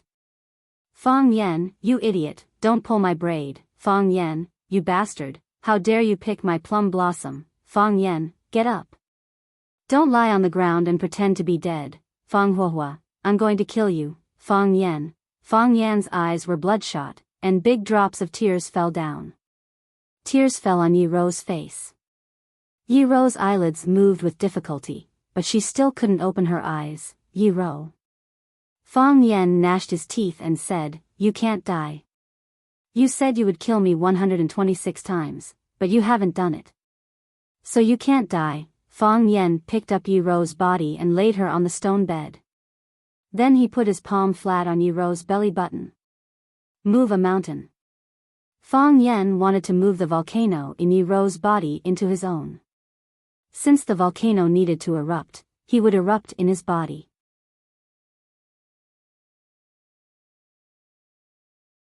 Chapter 665. Sharing Life and Death. Most of these words appeared in movies or in the lyrics of musicians. In reality, how many people could do it? If you were alive, we would share joys and sorrows. If you were dead, another person would come to comfort you. However, if you really loved someone, you would be willing to do anything for her, including sacrifice. Don't laugh at the scenes in movies and TV dramas where people took the bullet for their lover. In reality, such people did exist. They were extremely rare, but they were also more precious. Fang Yan was one of them. Fang Yan only comprehended the dead wood, but he didn't understand spring. Therefore, he came up with a compromise. He transferred the volcano in Yi Rou's body to himself and let himself bear the pain and all the consequences of the eruption of the volcano. In this way, Yi Rou could escape the heavenly tribulation and stand in front of him in a lovely and cold way again. He liked Yi Rou's arrogant look so much. Wearing plain black or white clothes, with a cold expression and indifferent eyes staring at you, as if this person is not familiar with me at all, even if the two of us have confirmed the relationship of love. However, when they were in front of others, they still walked separately. Yi Rou walked in front, and Fang Yan followed or walked beside her. Fang Yan wanted to reach out and hold her little hand several times, but she brushed it off without hesitation. She disdains to show off to others that she has an excellent boyfriend. Fang Yan always comforted himself in this way. Fang Yan pressed his palm on Yi Rou's belly button. The fire in her dantian burned more fiercely, and the clothes there were burnt. As soon as Fang Yan's palm touched it, the clothes suddenly burned into ashes. Yi Rou's round belly button and purple-red skin were naked in front of Fang Yan. Fang Yan's hand directly pressed on Yi Rou's skin. Yi Rou slightly raised her eyebrows, but soon returned to normal. Her remaining consciousness told her what was happening, but there was no room for her to resist. The temperature was still gradually increasing, and Fang Yan's palms could feel a scorching heat wave. Bang! As soon as his palm came into contact with it, a powerful force struck his palm. It was as if a hand stretched out from Yi Rou's belly button and slapped hard on Fang Yan's palm. The energy released by Fang Yan was dispersed and mercilessly expelled from Yi Rou's body. Just like last time, the energy was extremely overbearing. It wanted to enter Fang Yan's body through Fang Yan's arm and occupy a new body.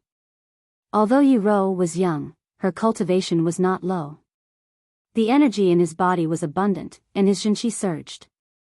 He was truly not someone easy to deal with. Fang Yan's first attempt failed, so he pressed his palm on her belly button again. Pa! That powerful force pushed forward again. Fang Yan pressed down hard, and at the same time, exerted strength in his palm. Fang Yan poured his true qi into Yi Rou's dantian, and the true qi in Yi Rou's body surged toward him. Fang Yen increased his strength, and the boiling hot qi also increased its strength.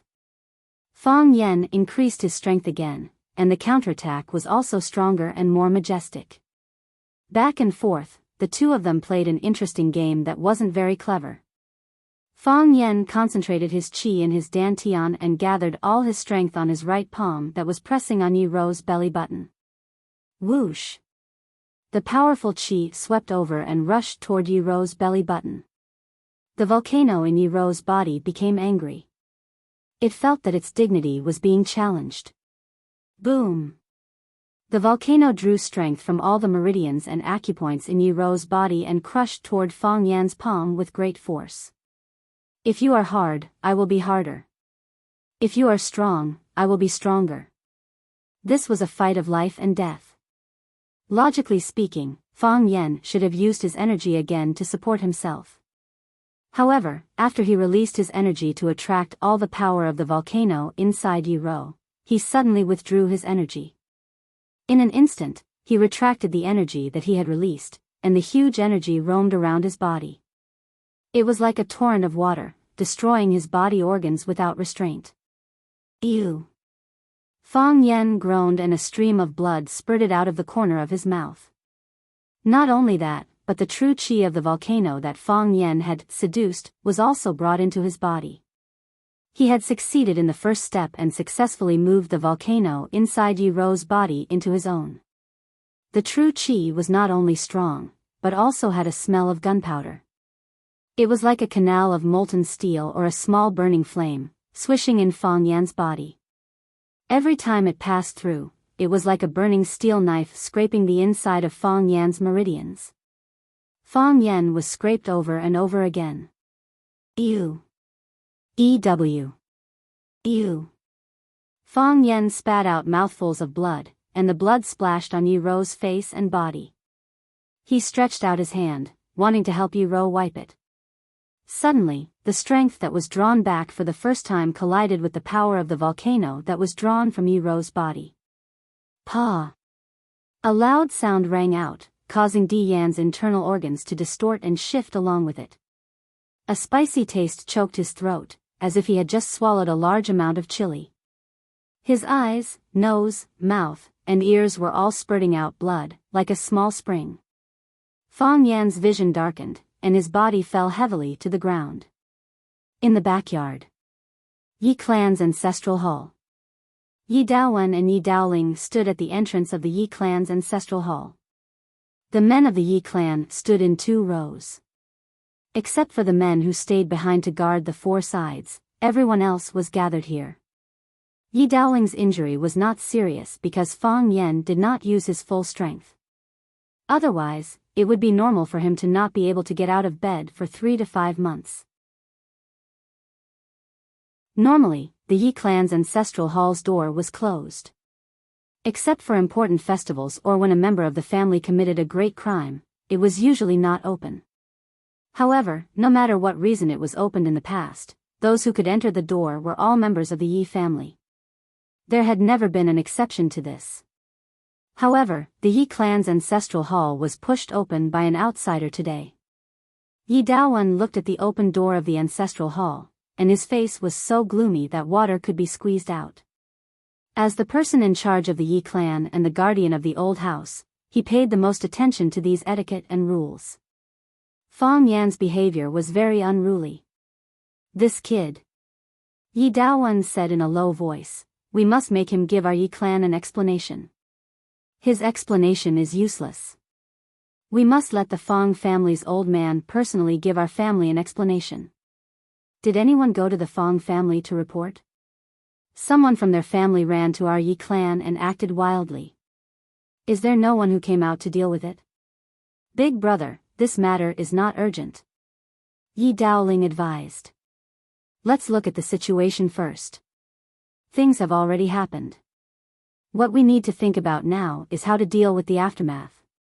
As for the blame and punishment, we can push it back. The most important thing now is, what is Wen Nua's current situation? Was it just like what Fang Yan had said? Did something happen to her during the process of breaking through? You and I both know Fang Yan. Although he is usually mischievous, he is not someone who speaks without thinking. 3 years ago, he brought a group of brats from Swallow Dock to force Mr. Gong and snatched such an important position for our Yi clan. Is this something that a hot-headed brat can do?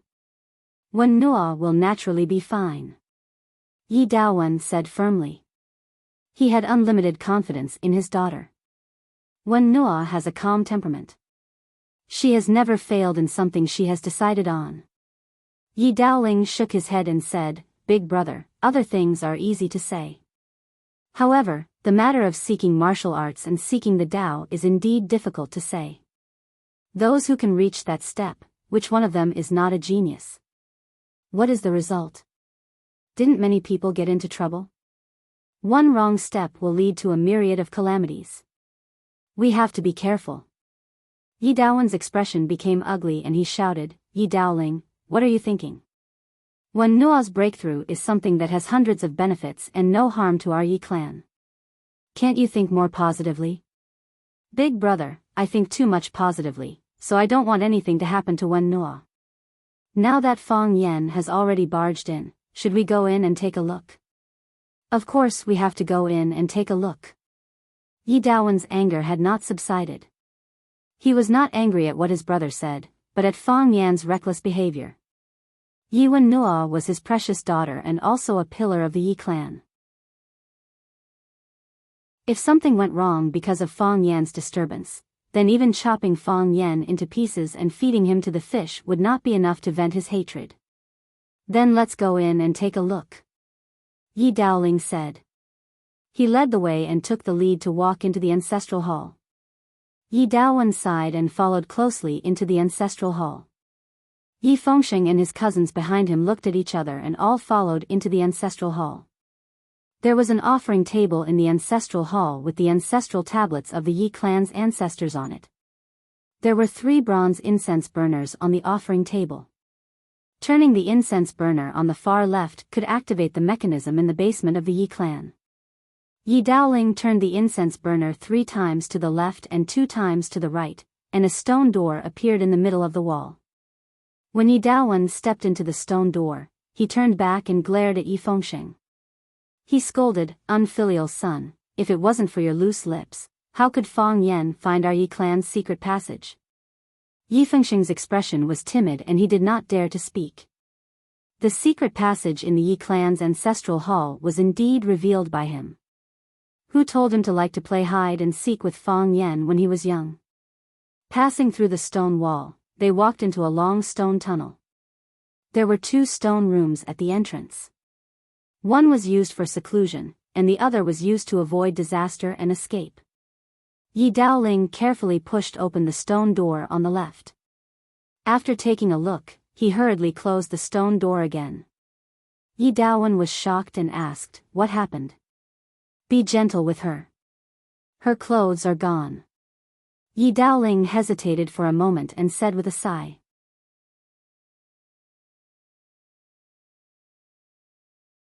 Chapter 666. What?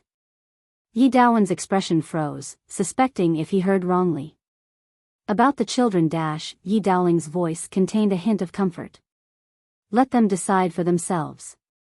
"What did you just say?" Yi Daowen asked in a deep voice.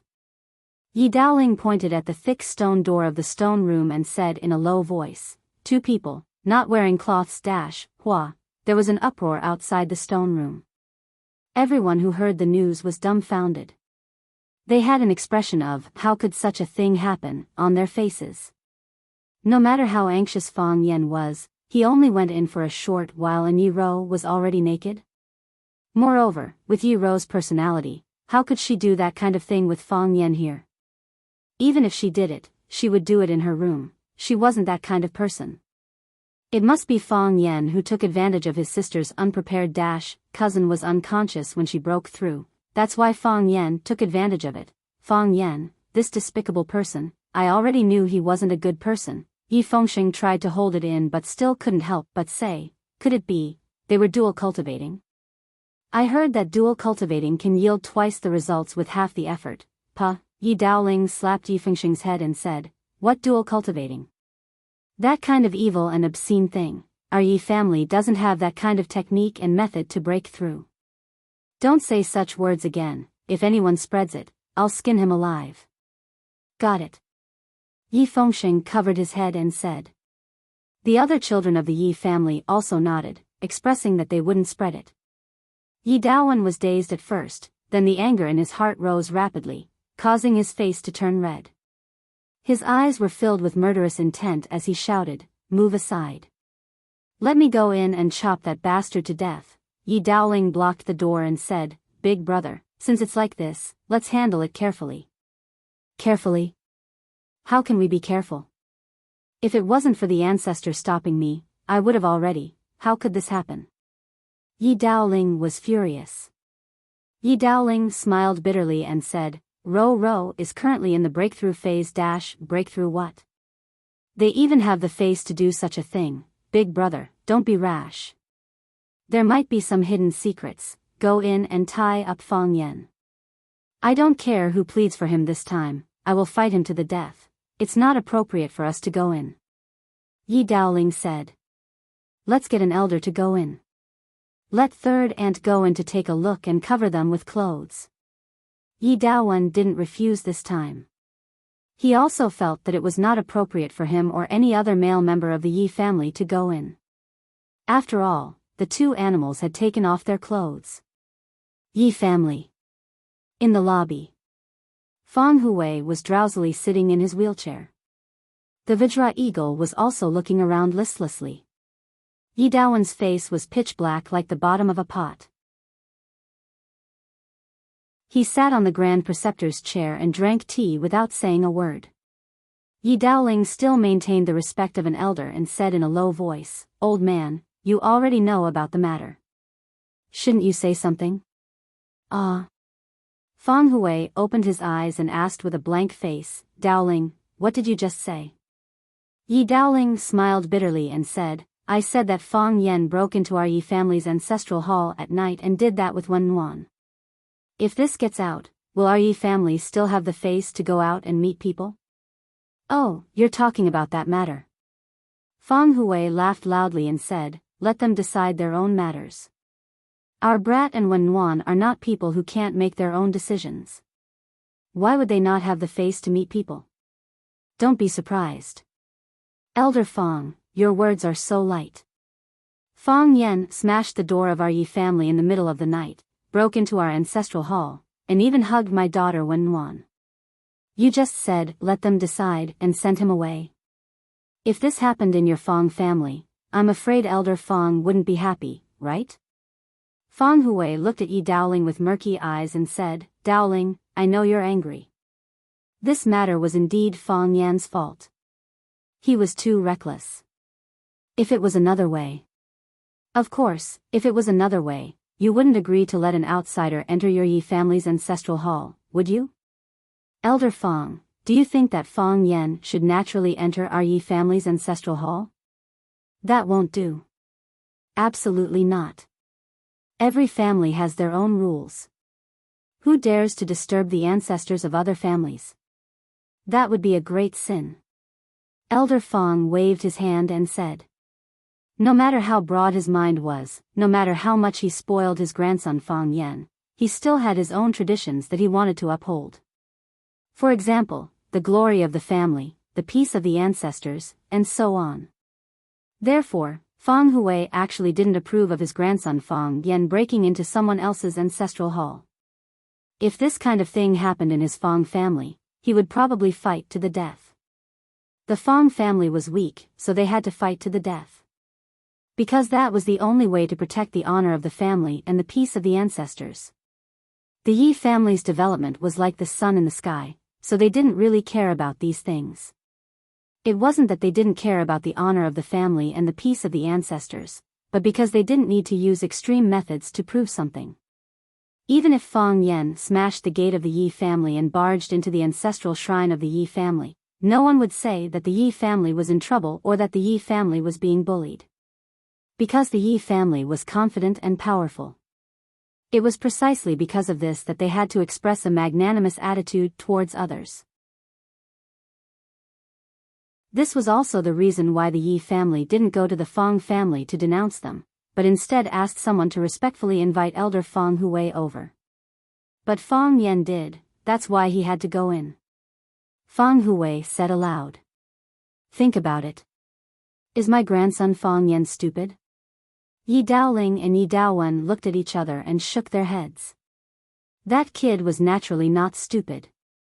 Not only was he not stupid, but he was also one of the smartest people in the world.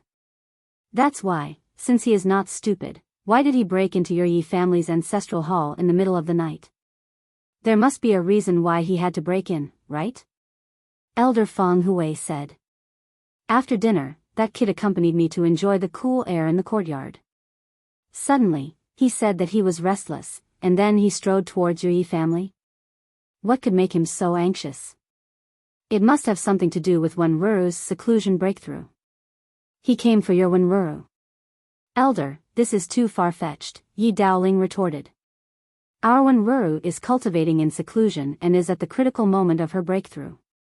Your grandson Fong Yan came to make trouble regardless of anything. According to what you said, our Yi family still owes you a big favor, right? Whether we owe a big favor or not depends on our own conscience. Elder Fong Hui said with a smile, our Fong family doesn't want this. I just think you are making too much of a fuss. This matter hasn't been investigated clearly yet, and you are already convicting him? Yi Daowen was furious and said, isn't this clear enough? We saw it with our own eyes, clearly and clearly, what do we need to understand? Fong Hui yawned and said, you have already tied him up. Beat, scold, kill or torture, it's up to you. I'm old, and my body can't take it anymore. I'm going back to rest. After that, Fong Hui pushed the wheelchair out. Elder, Yi Daoling called out. Fong Hui didn't even turn his head and laughed, if you don't mind, I will find a matchmaker to propose marriage to Yi family tomorrow, don't even think about it. Yi Daowen said in an evil tone. He was really angry. This Fong family was simply a family of scoundrels. When Fong Hui was pushed home by a disciple, Lu Wan had already gotten dressed and was waiting in the courtyard. Since Fong Yixing left, Lu Wan's sleep was very light. She couldn't fall asleep anymore if there was any movement. Sometimes in her dreams, she dreamed that Fong Yan was bullied and chased by others. She would be very nervous. When she woke up, she knew that it was just a dream, but she still felt uneasy in her heart. She sat until dawn. She guessed that Fong Yan would probably get up at this time to exercise. She would call him or send him a message, using some small topics that she had specially considered, such as the weather is going to change today, and he should pay attention to wearing more clothes. It's the winter solstice, and he should remember to eat dumplings. Your grandfather has been in a bad mood recently. You should call him when you have time. She missed and worried about her son all the time. However, she couldn't let him know that she was so concerned. Lu Wan knew that Fong Yan went out in a hurry. She also thought that he was just going to drink and play with the group of children. Lu Jiawan was quite satisfied with her son. She was even proud of him. He had been independent since he was a child, and he was smart. He could make many decisions by himself. This saved them a lot of trouble as parents. However, when the Yi family came to invite Fong Hui to have a talk, Lu Wan had a feeling of fear. Is it, Fong Yan became enemies with the Yi family again? Lu Wan thought in her heart. Or they don't agree that Fong Yan and Ruru should be together? Lu Wan liked Yi Ruru. She could also see that Yi Ruru liked Fong Yan.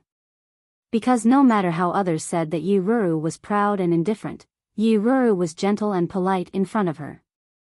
Yi Ruru even tried to please her, they were both women. Wasn't her intention clear enough?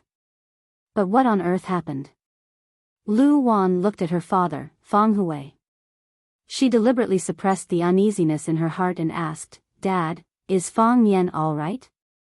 Fong Hui sat in the wheelchair and waved his hand. He said in a low voice, Fong Yan is a bastard. He went to the Yi family and slept with the girl. Lu Wan was about to say something with worry, but she saw the irrepressible smile on Fong Hui's face. Is he happy?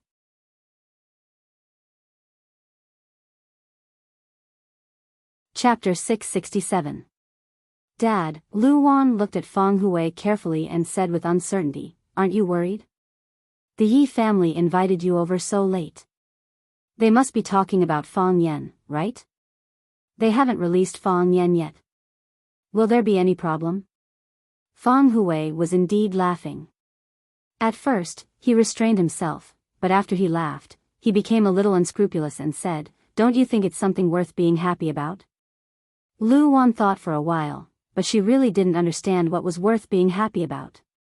Her son harmed the Yi family's daughter, and now the Yi family was going to vent their anger on her son. How could she laugh? Feng Yan and the Yi family's girl have been in love for a long time. Feng Yan likes that girl, and when Wan has taken care of our Feng family a lot these years. She often comes to our house. Feng Yan is a good boy. He is one of the best boys in Swallow Dock. In the whole Huaxia, there are only a few young people who can be better than my grandson. They are all too childish. Although Lu Wan liked others to praise her son, she really couldn't accept it when her father-in-law spared no effort in praising her grandson. This kind of thing shouldn't be said from others' mouth. "Lu Wan, you have a good son. Feng Yan is really an excellent young man. Our Xiao Chao is as good as your Feng Yan," and then said some modest words with a smile. While pointing out some harmless shortcomings of her son, she also praised other people's children, saying, "You are good, I am good, and everyone is good. If you dare to say that other people's children are not good, others will not say that your children are good in the future, even if other people's children are not good." Wen Wan is also a good boy. His appearance is perfect, and so is his ability.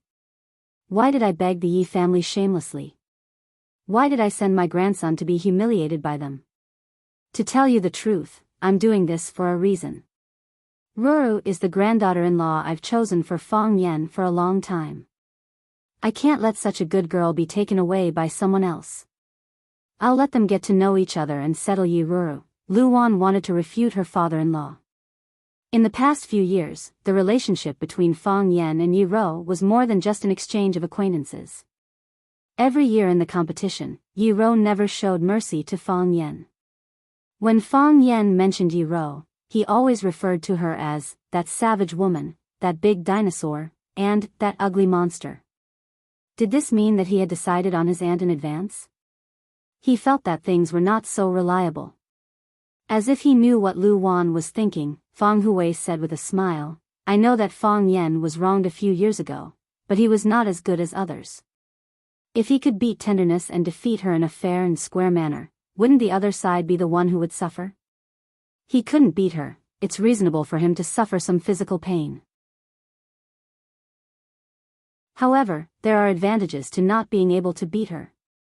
It can also stimulate his fighting spirit and let him know that there is always someone better than him in the world." He comprehended the heart of Tai Chi at such a young age. "I dare say that half of this achievement is due to Tenderness." Tenderness did help a lot, Lu Wan echoed. She was still uneasy in her heart and said, "But the thing in front of us, besides, Feng Yan is a boy. He didn't suffer any losses," Feng Hui said rudely. "If he has a child, he will be our Feng family's child. This kind of thing is not good for a woman's reputation." Lu Wan thought about the words in her mind. She was born in a scholarly family and had a different way of thinking from these martial arts people. Feng Yan is my son. I certainly hope for the best for him. I like Tenderness too. It's rare to see such a simple and clean girl. However, there are some things that can't be rushed. The Yi family is also a big family. The Yi family is arrogant, and they usually have their eyes on the top of their heads. They feel that they have treated Tenderness unfairly. However, Feng Yan is so reckless. He ran into the Yi family in the middle of the night and did such a stupid thing. How can Tenderness live in the future? How can the Yi family raise their heads in the future? Even as a mother, I also feel ashamed. Lu Wan sighed and said, "Where is Feng Yan now?" "I'll go to the Yi family. This kind of thing has to be explained clearly to someone. This time, it's really us who let him down." Fang Hui looked at his daughter-in-law with a gratified face. She was gentle, wise, and generous. She didn't deliberately cater to him because of her father-in-law's authority. She had her own world in her heart. However, she didn't have good fortune. Seeing Lu Wan turning around to leave, Fang Hui sighed and said, "Lu Wan, you don't have to go, Dad. What do you mean?" Lu Wan slightly raised her eyebrows, not because she was angry, but because she didn't understand why Fang Hui stopped her. Whether it was to bring back her son or to apologize to the Yi family, these two things were very important to her. As a mother, she couldn't delay or neglect them. There's something hidden in this matter. Fang Hui explained aloud. You know that guy's temper. How can he be such a lascivious person? And even if he is lascivious, he won't smash people's door and break into people's ancestral hall. Fang Yan doesn't have such a strange taste, and our Fang family doesn't have such a bad upbringing. What on earth happened in the middle?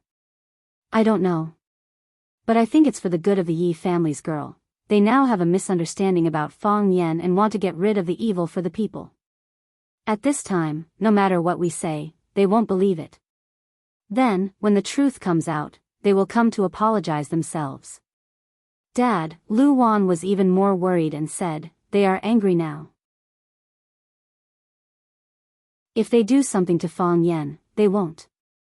Fang Hui waved his hand and said confidently, if they really wanted to do something to Fang Yan, they wouldn't have pushed me to the Yi family in the middle of the night. Just wait and see. It will be a good result. With such a thing happening, Fang Yan and Wen Raoan will definitely get married. Then what about the marriage between Fang Yan and Wen Raoan? Fang Hui was silent for a while and then said, how can the Yi family be willing to let an expert who is about to enter the heavenly Tao realm go? Back then, they only wanted to find a good wife for their grandson, but they didn't expect that this granddaughter-in-law is too outstanding and unsuitable. Before Fang Yan opened his eyes, he had already smelled the smell of the sun. It was warm, soft and not hot, as if a pair of delicate little hands were stroking his skin. It's so comfortable. Fang Yan sighed in his heart. He didn't know if he laughed, but he knew that he must be enjoying it very much. Insects chirped and birds chirped. The autumn wind brought the fragrance of flowers, making people want to take a few more breaths. This is a beautiful morning. When Fang Yan opened his eyes, he met a pair of eyes. Yi Daowen, Yi Daoling, Yi Fengsheng, Yi, and a group of younger members of the Yi family were all staring at him. Fang Yan was stunned for a moment, and then he understood. Yi Raoan was in danger when she was breaking through the heavenly Tao, and he was not afraid of sacrificing himself to save her. What kind of person was Yi Raoan? She was the most promising and most popular junior in the Yi family. She was Yi Daowen's daughter, Yi Daoling's niece, and a representative figure of the Yi family's rise on the path of martial arts. There were countless obvious and hidden benefits, and the Yi family didn't want anything to happen to Yi Raoan. However, when he had a premonition that when Raoan was in trouble and came to her rescue, he encountered all kinds of humiliation and obstruction. Now that the truth was out, they must be feeling guilty and remorseful, right? Apologize? Yes, an apology was a must. He didn't need to apologize, but if they apologized, it would prove that he was in the wrong, and then he could ask for some small compensation. For example, asking them to agree to marry Yi Raoan to him as his wife. They would definitely feel that his request was too much, and that he was asking for too much. However, if they understood what he had done, they wouldn't have such thoughts in their hearts. That was moving a mountain. Although it was said to be moving a mountain, it was actually moving a grenade that could explode at any time in Yi Raoan's body into his own body. Yi Raoan was safe and sound, but he could die at any time. If it wasn't true love, how could a person be willing to die for another person? Since they already knew that their love for Yi Raoan was true, then what reason did they have to refuse a man who loved Yi Raoan? He smiled at Yi Daowen and Yi Daoling and said, "Uncle, third uncle, why are you here? Don't mind these small things, I just did what I should do." Everyone looked at Fang Yan as if they were looking at a lunatic. This guy made such a big mistake, yet he still had an expression that wanted to be praised. What was he thinking? "Fang Yan, do you still have any shame? What kind of hero is taking advantage of someone's difficulties? Fang Yan, if you don't give my Yi family an explanation today. The crowd was agitated, and everyone began to concentrate their firepower on Fang Yan. Fang Yan's expression stiffened again, and then the smile that spread out was filled with endless bitterness. You guys bullied me like this, I won't easily forgive you later.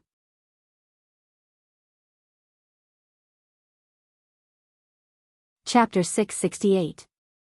Everyone in the Yi family was furious.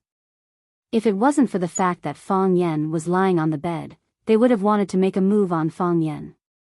Even if they couldn't win, they had to fight.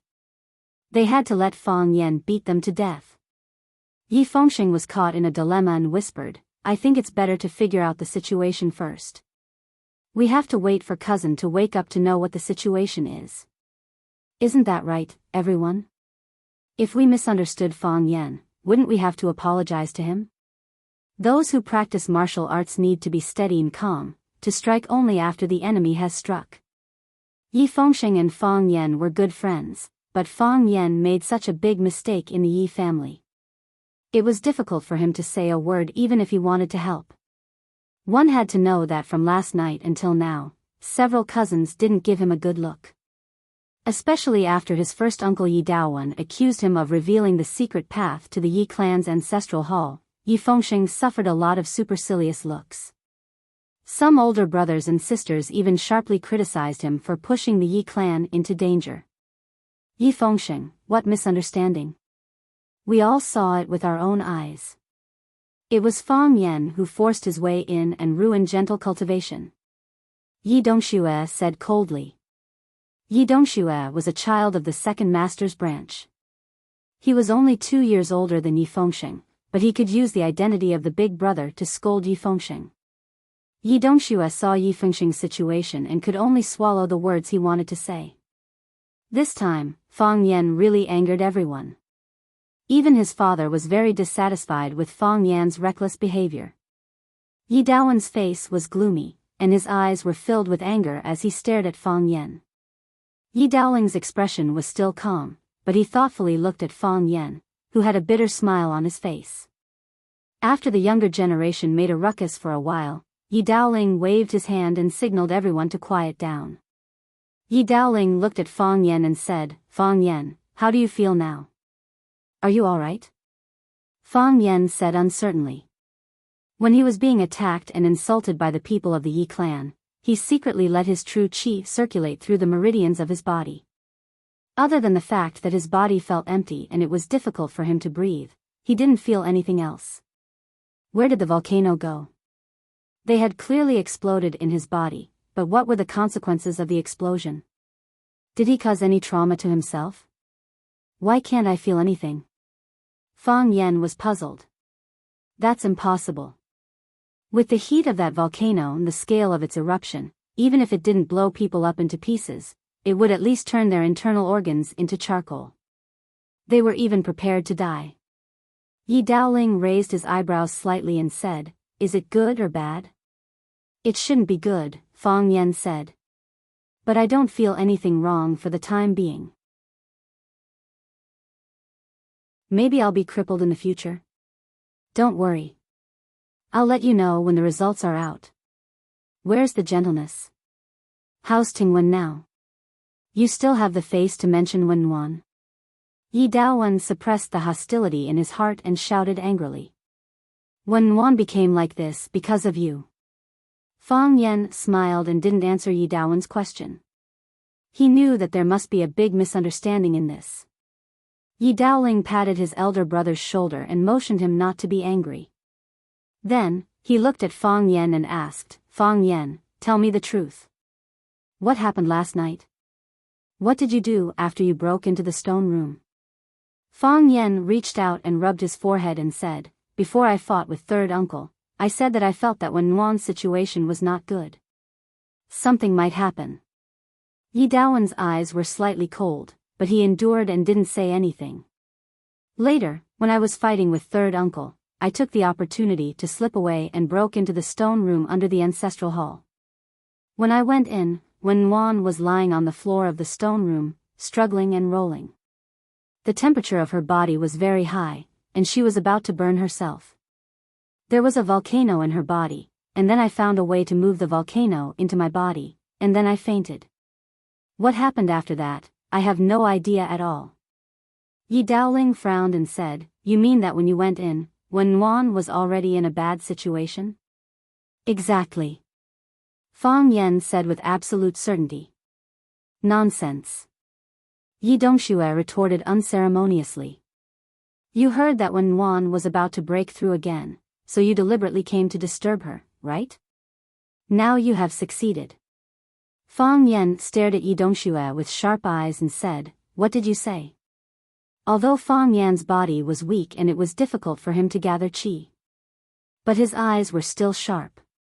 Yi Dongxue met Fang Yan's eyes, and he felt a tingling feeling like being pricked by a long needle. Only then did he remember that this man had the heart of Tai Chi, and it was said that he broke through again and achieved the light of Tai Chi. Even the old men of Taoism specially came to visit. A few days ago, they heard that he killed Bai Xiu outside, the #1 expert of the younger generation of Swallow Fort in their minds. If they were to really fight, he might not be able to do anything to him. However, in front of the elders of the family, he must not give in. Although he felt guilty, he still sneered and said, "Isn't it? Do you think we don't know what happened between you and Wen Wan?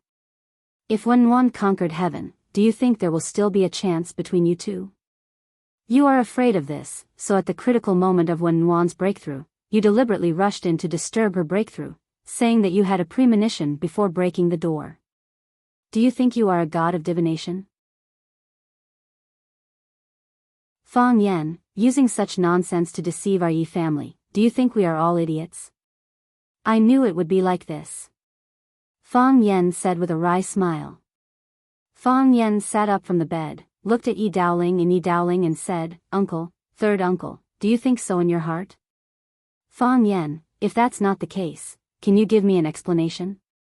Yi Daoling clenched his fist and shouted in a deep voice, Wen Wan's breakthrough in the secret room was supposed to be a foolproof thing. However, you broke the door in the middle of the night and broke in at the critical moment of Wen Wan's breakthrough. Fang Yan, don't try to deceive us with the lie that you had a premonition that Wen Wan would have an accident. Outsiders don't know how Wen Wan is. How can you know? Fang Yan, I originally didn't believe that you would do such a thing. Yi Daoling sighed softly and said, Wen Wan was inspired and broke through in the stone room. This is a big thing for our Yi family. As a result, after you broke in, Wen Wan failed to break through and has not woken up until now. Fang Yan, if you say that you have no selfishness, I'm afraid it will be difficult to give a satisfactory explanation. Yi Daoling was a smart person, and smart people's imagination was particularly rich. After Fang Yan broke into the stone room, the first person to open the stone door was him. When he saw Yin Wan and Fang Yan hugging each other naked, he mistakenly thought that the two of them had some relationship beyond friendship. Even if they didn't really do anything deep, for a traditional family like theirs, it was enough to scare people. However, after they were carried out of the stone room, Yi Daoling knew that the two of them were temporarily innocent according to some experience and detailed analysis. Yin Wan still maintained her virginity, and Fang Yan was not a lustful person. However, another problem appeared. Yin Wan failed to break through. Did she fail because of herself or because of Fang Yan's harassment? This was also the reason why the Yi family was so angry. Fang Yan, you are a smart person. Yi Daoling looked at Fang Yan and smiled silently. He said, in my opinion, you are the best among the younger generation of Swallow Dock. Especially the incident 3 years ago, it made me feel shocked. It is precisely because you are too smart that we can talk about some things more clearly. You like Wen Wan. Are you willing to admit this? Fang Yan grinned and said, why can't I admit it? I like Yin Wan. Wen Wan also has a good impression of you. Don't say it so lightly. Fang Yan waved his hand. Yin Wan likes me too. I am her boyfriend, and she is my girlfriend. If it wasn't for my father's grave, we might have become husband and wife. Since you admit it, then you should know that if Yin Wan breaks through heavenly Tao, the Yi family will never agree to your marriage. Isn't that right? Yes. I know. Fang Yan nodded with absolute certainty. Every family is like this.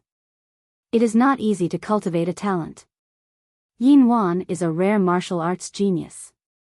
If she succeeds in breaking through this time, she will be a rare martial arts genius in hundreds of years. There is no doubt about her excellence. As long as one has eyes, they can see it. Fang Yan looked at the Yi family standing in front of him and said, I have thought about this problem a long time ago. The Yi family will not easily let go of Wen Yuan. If we want to be together, we will definitely encounter a lot of obstacles. However, there is no other way. I have already fallen in love with her. Since I have fallen in love, then there is no way to find another woman to fall in love with. If it is so easy to do, then this kind of love is not love. This kind of love is not worthy of Yin Wan. What else can I do? Fang Yan shrugged his shoulders and laughed self-deprecatingly. He said, as long as you don't kill me or cripple me, I will marry her as my woman. This is something that has been decided a long time ago. It has been decided 3 years ago. I will not change, and she will not change, so only you can make some changes. You're tuning into the Romantic Tales YouTube channel. Don't forget to subscribe and join us on this journey to catch the most captivating stories.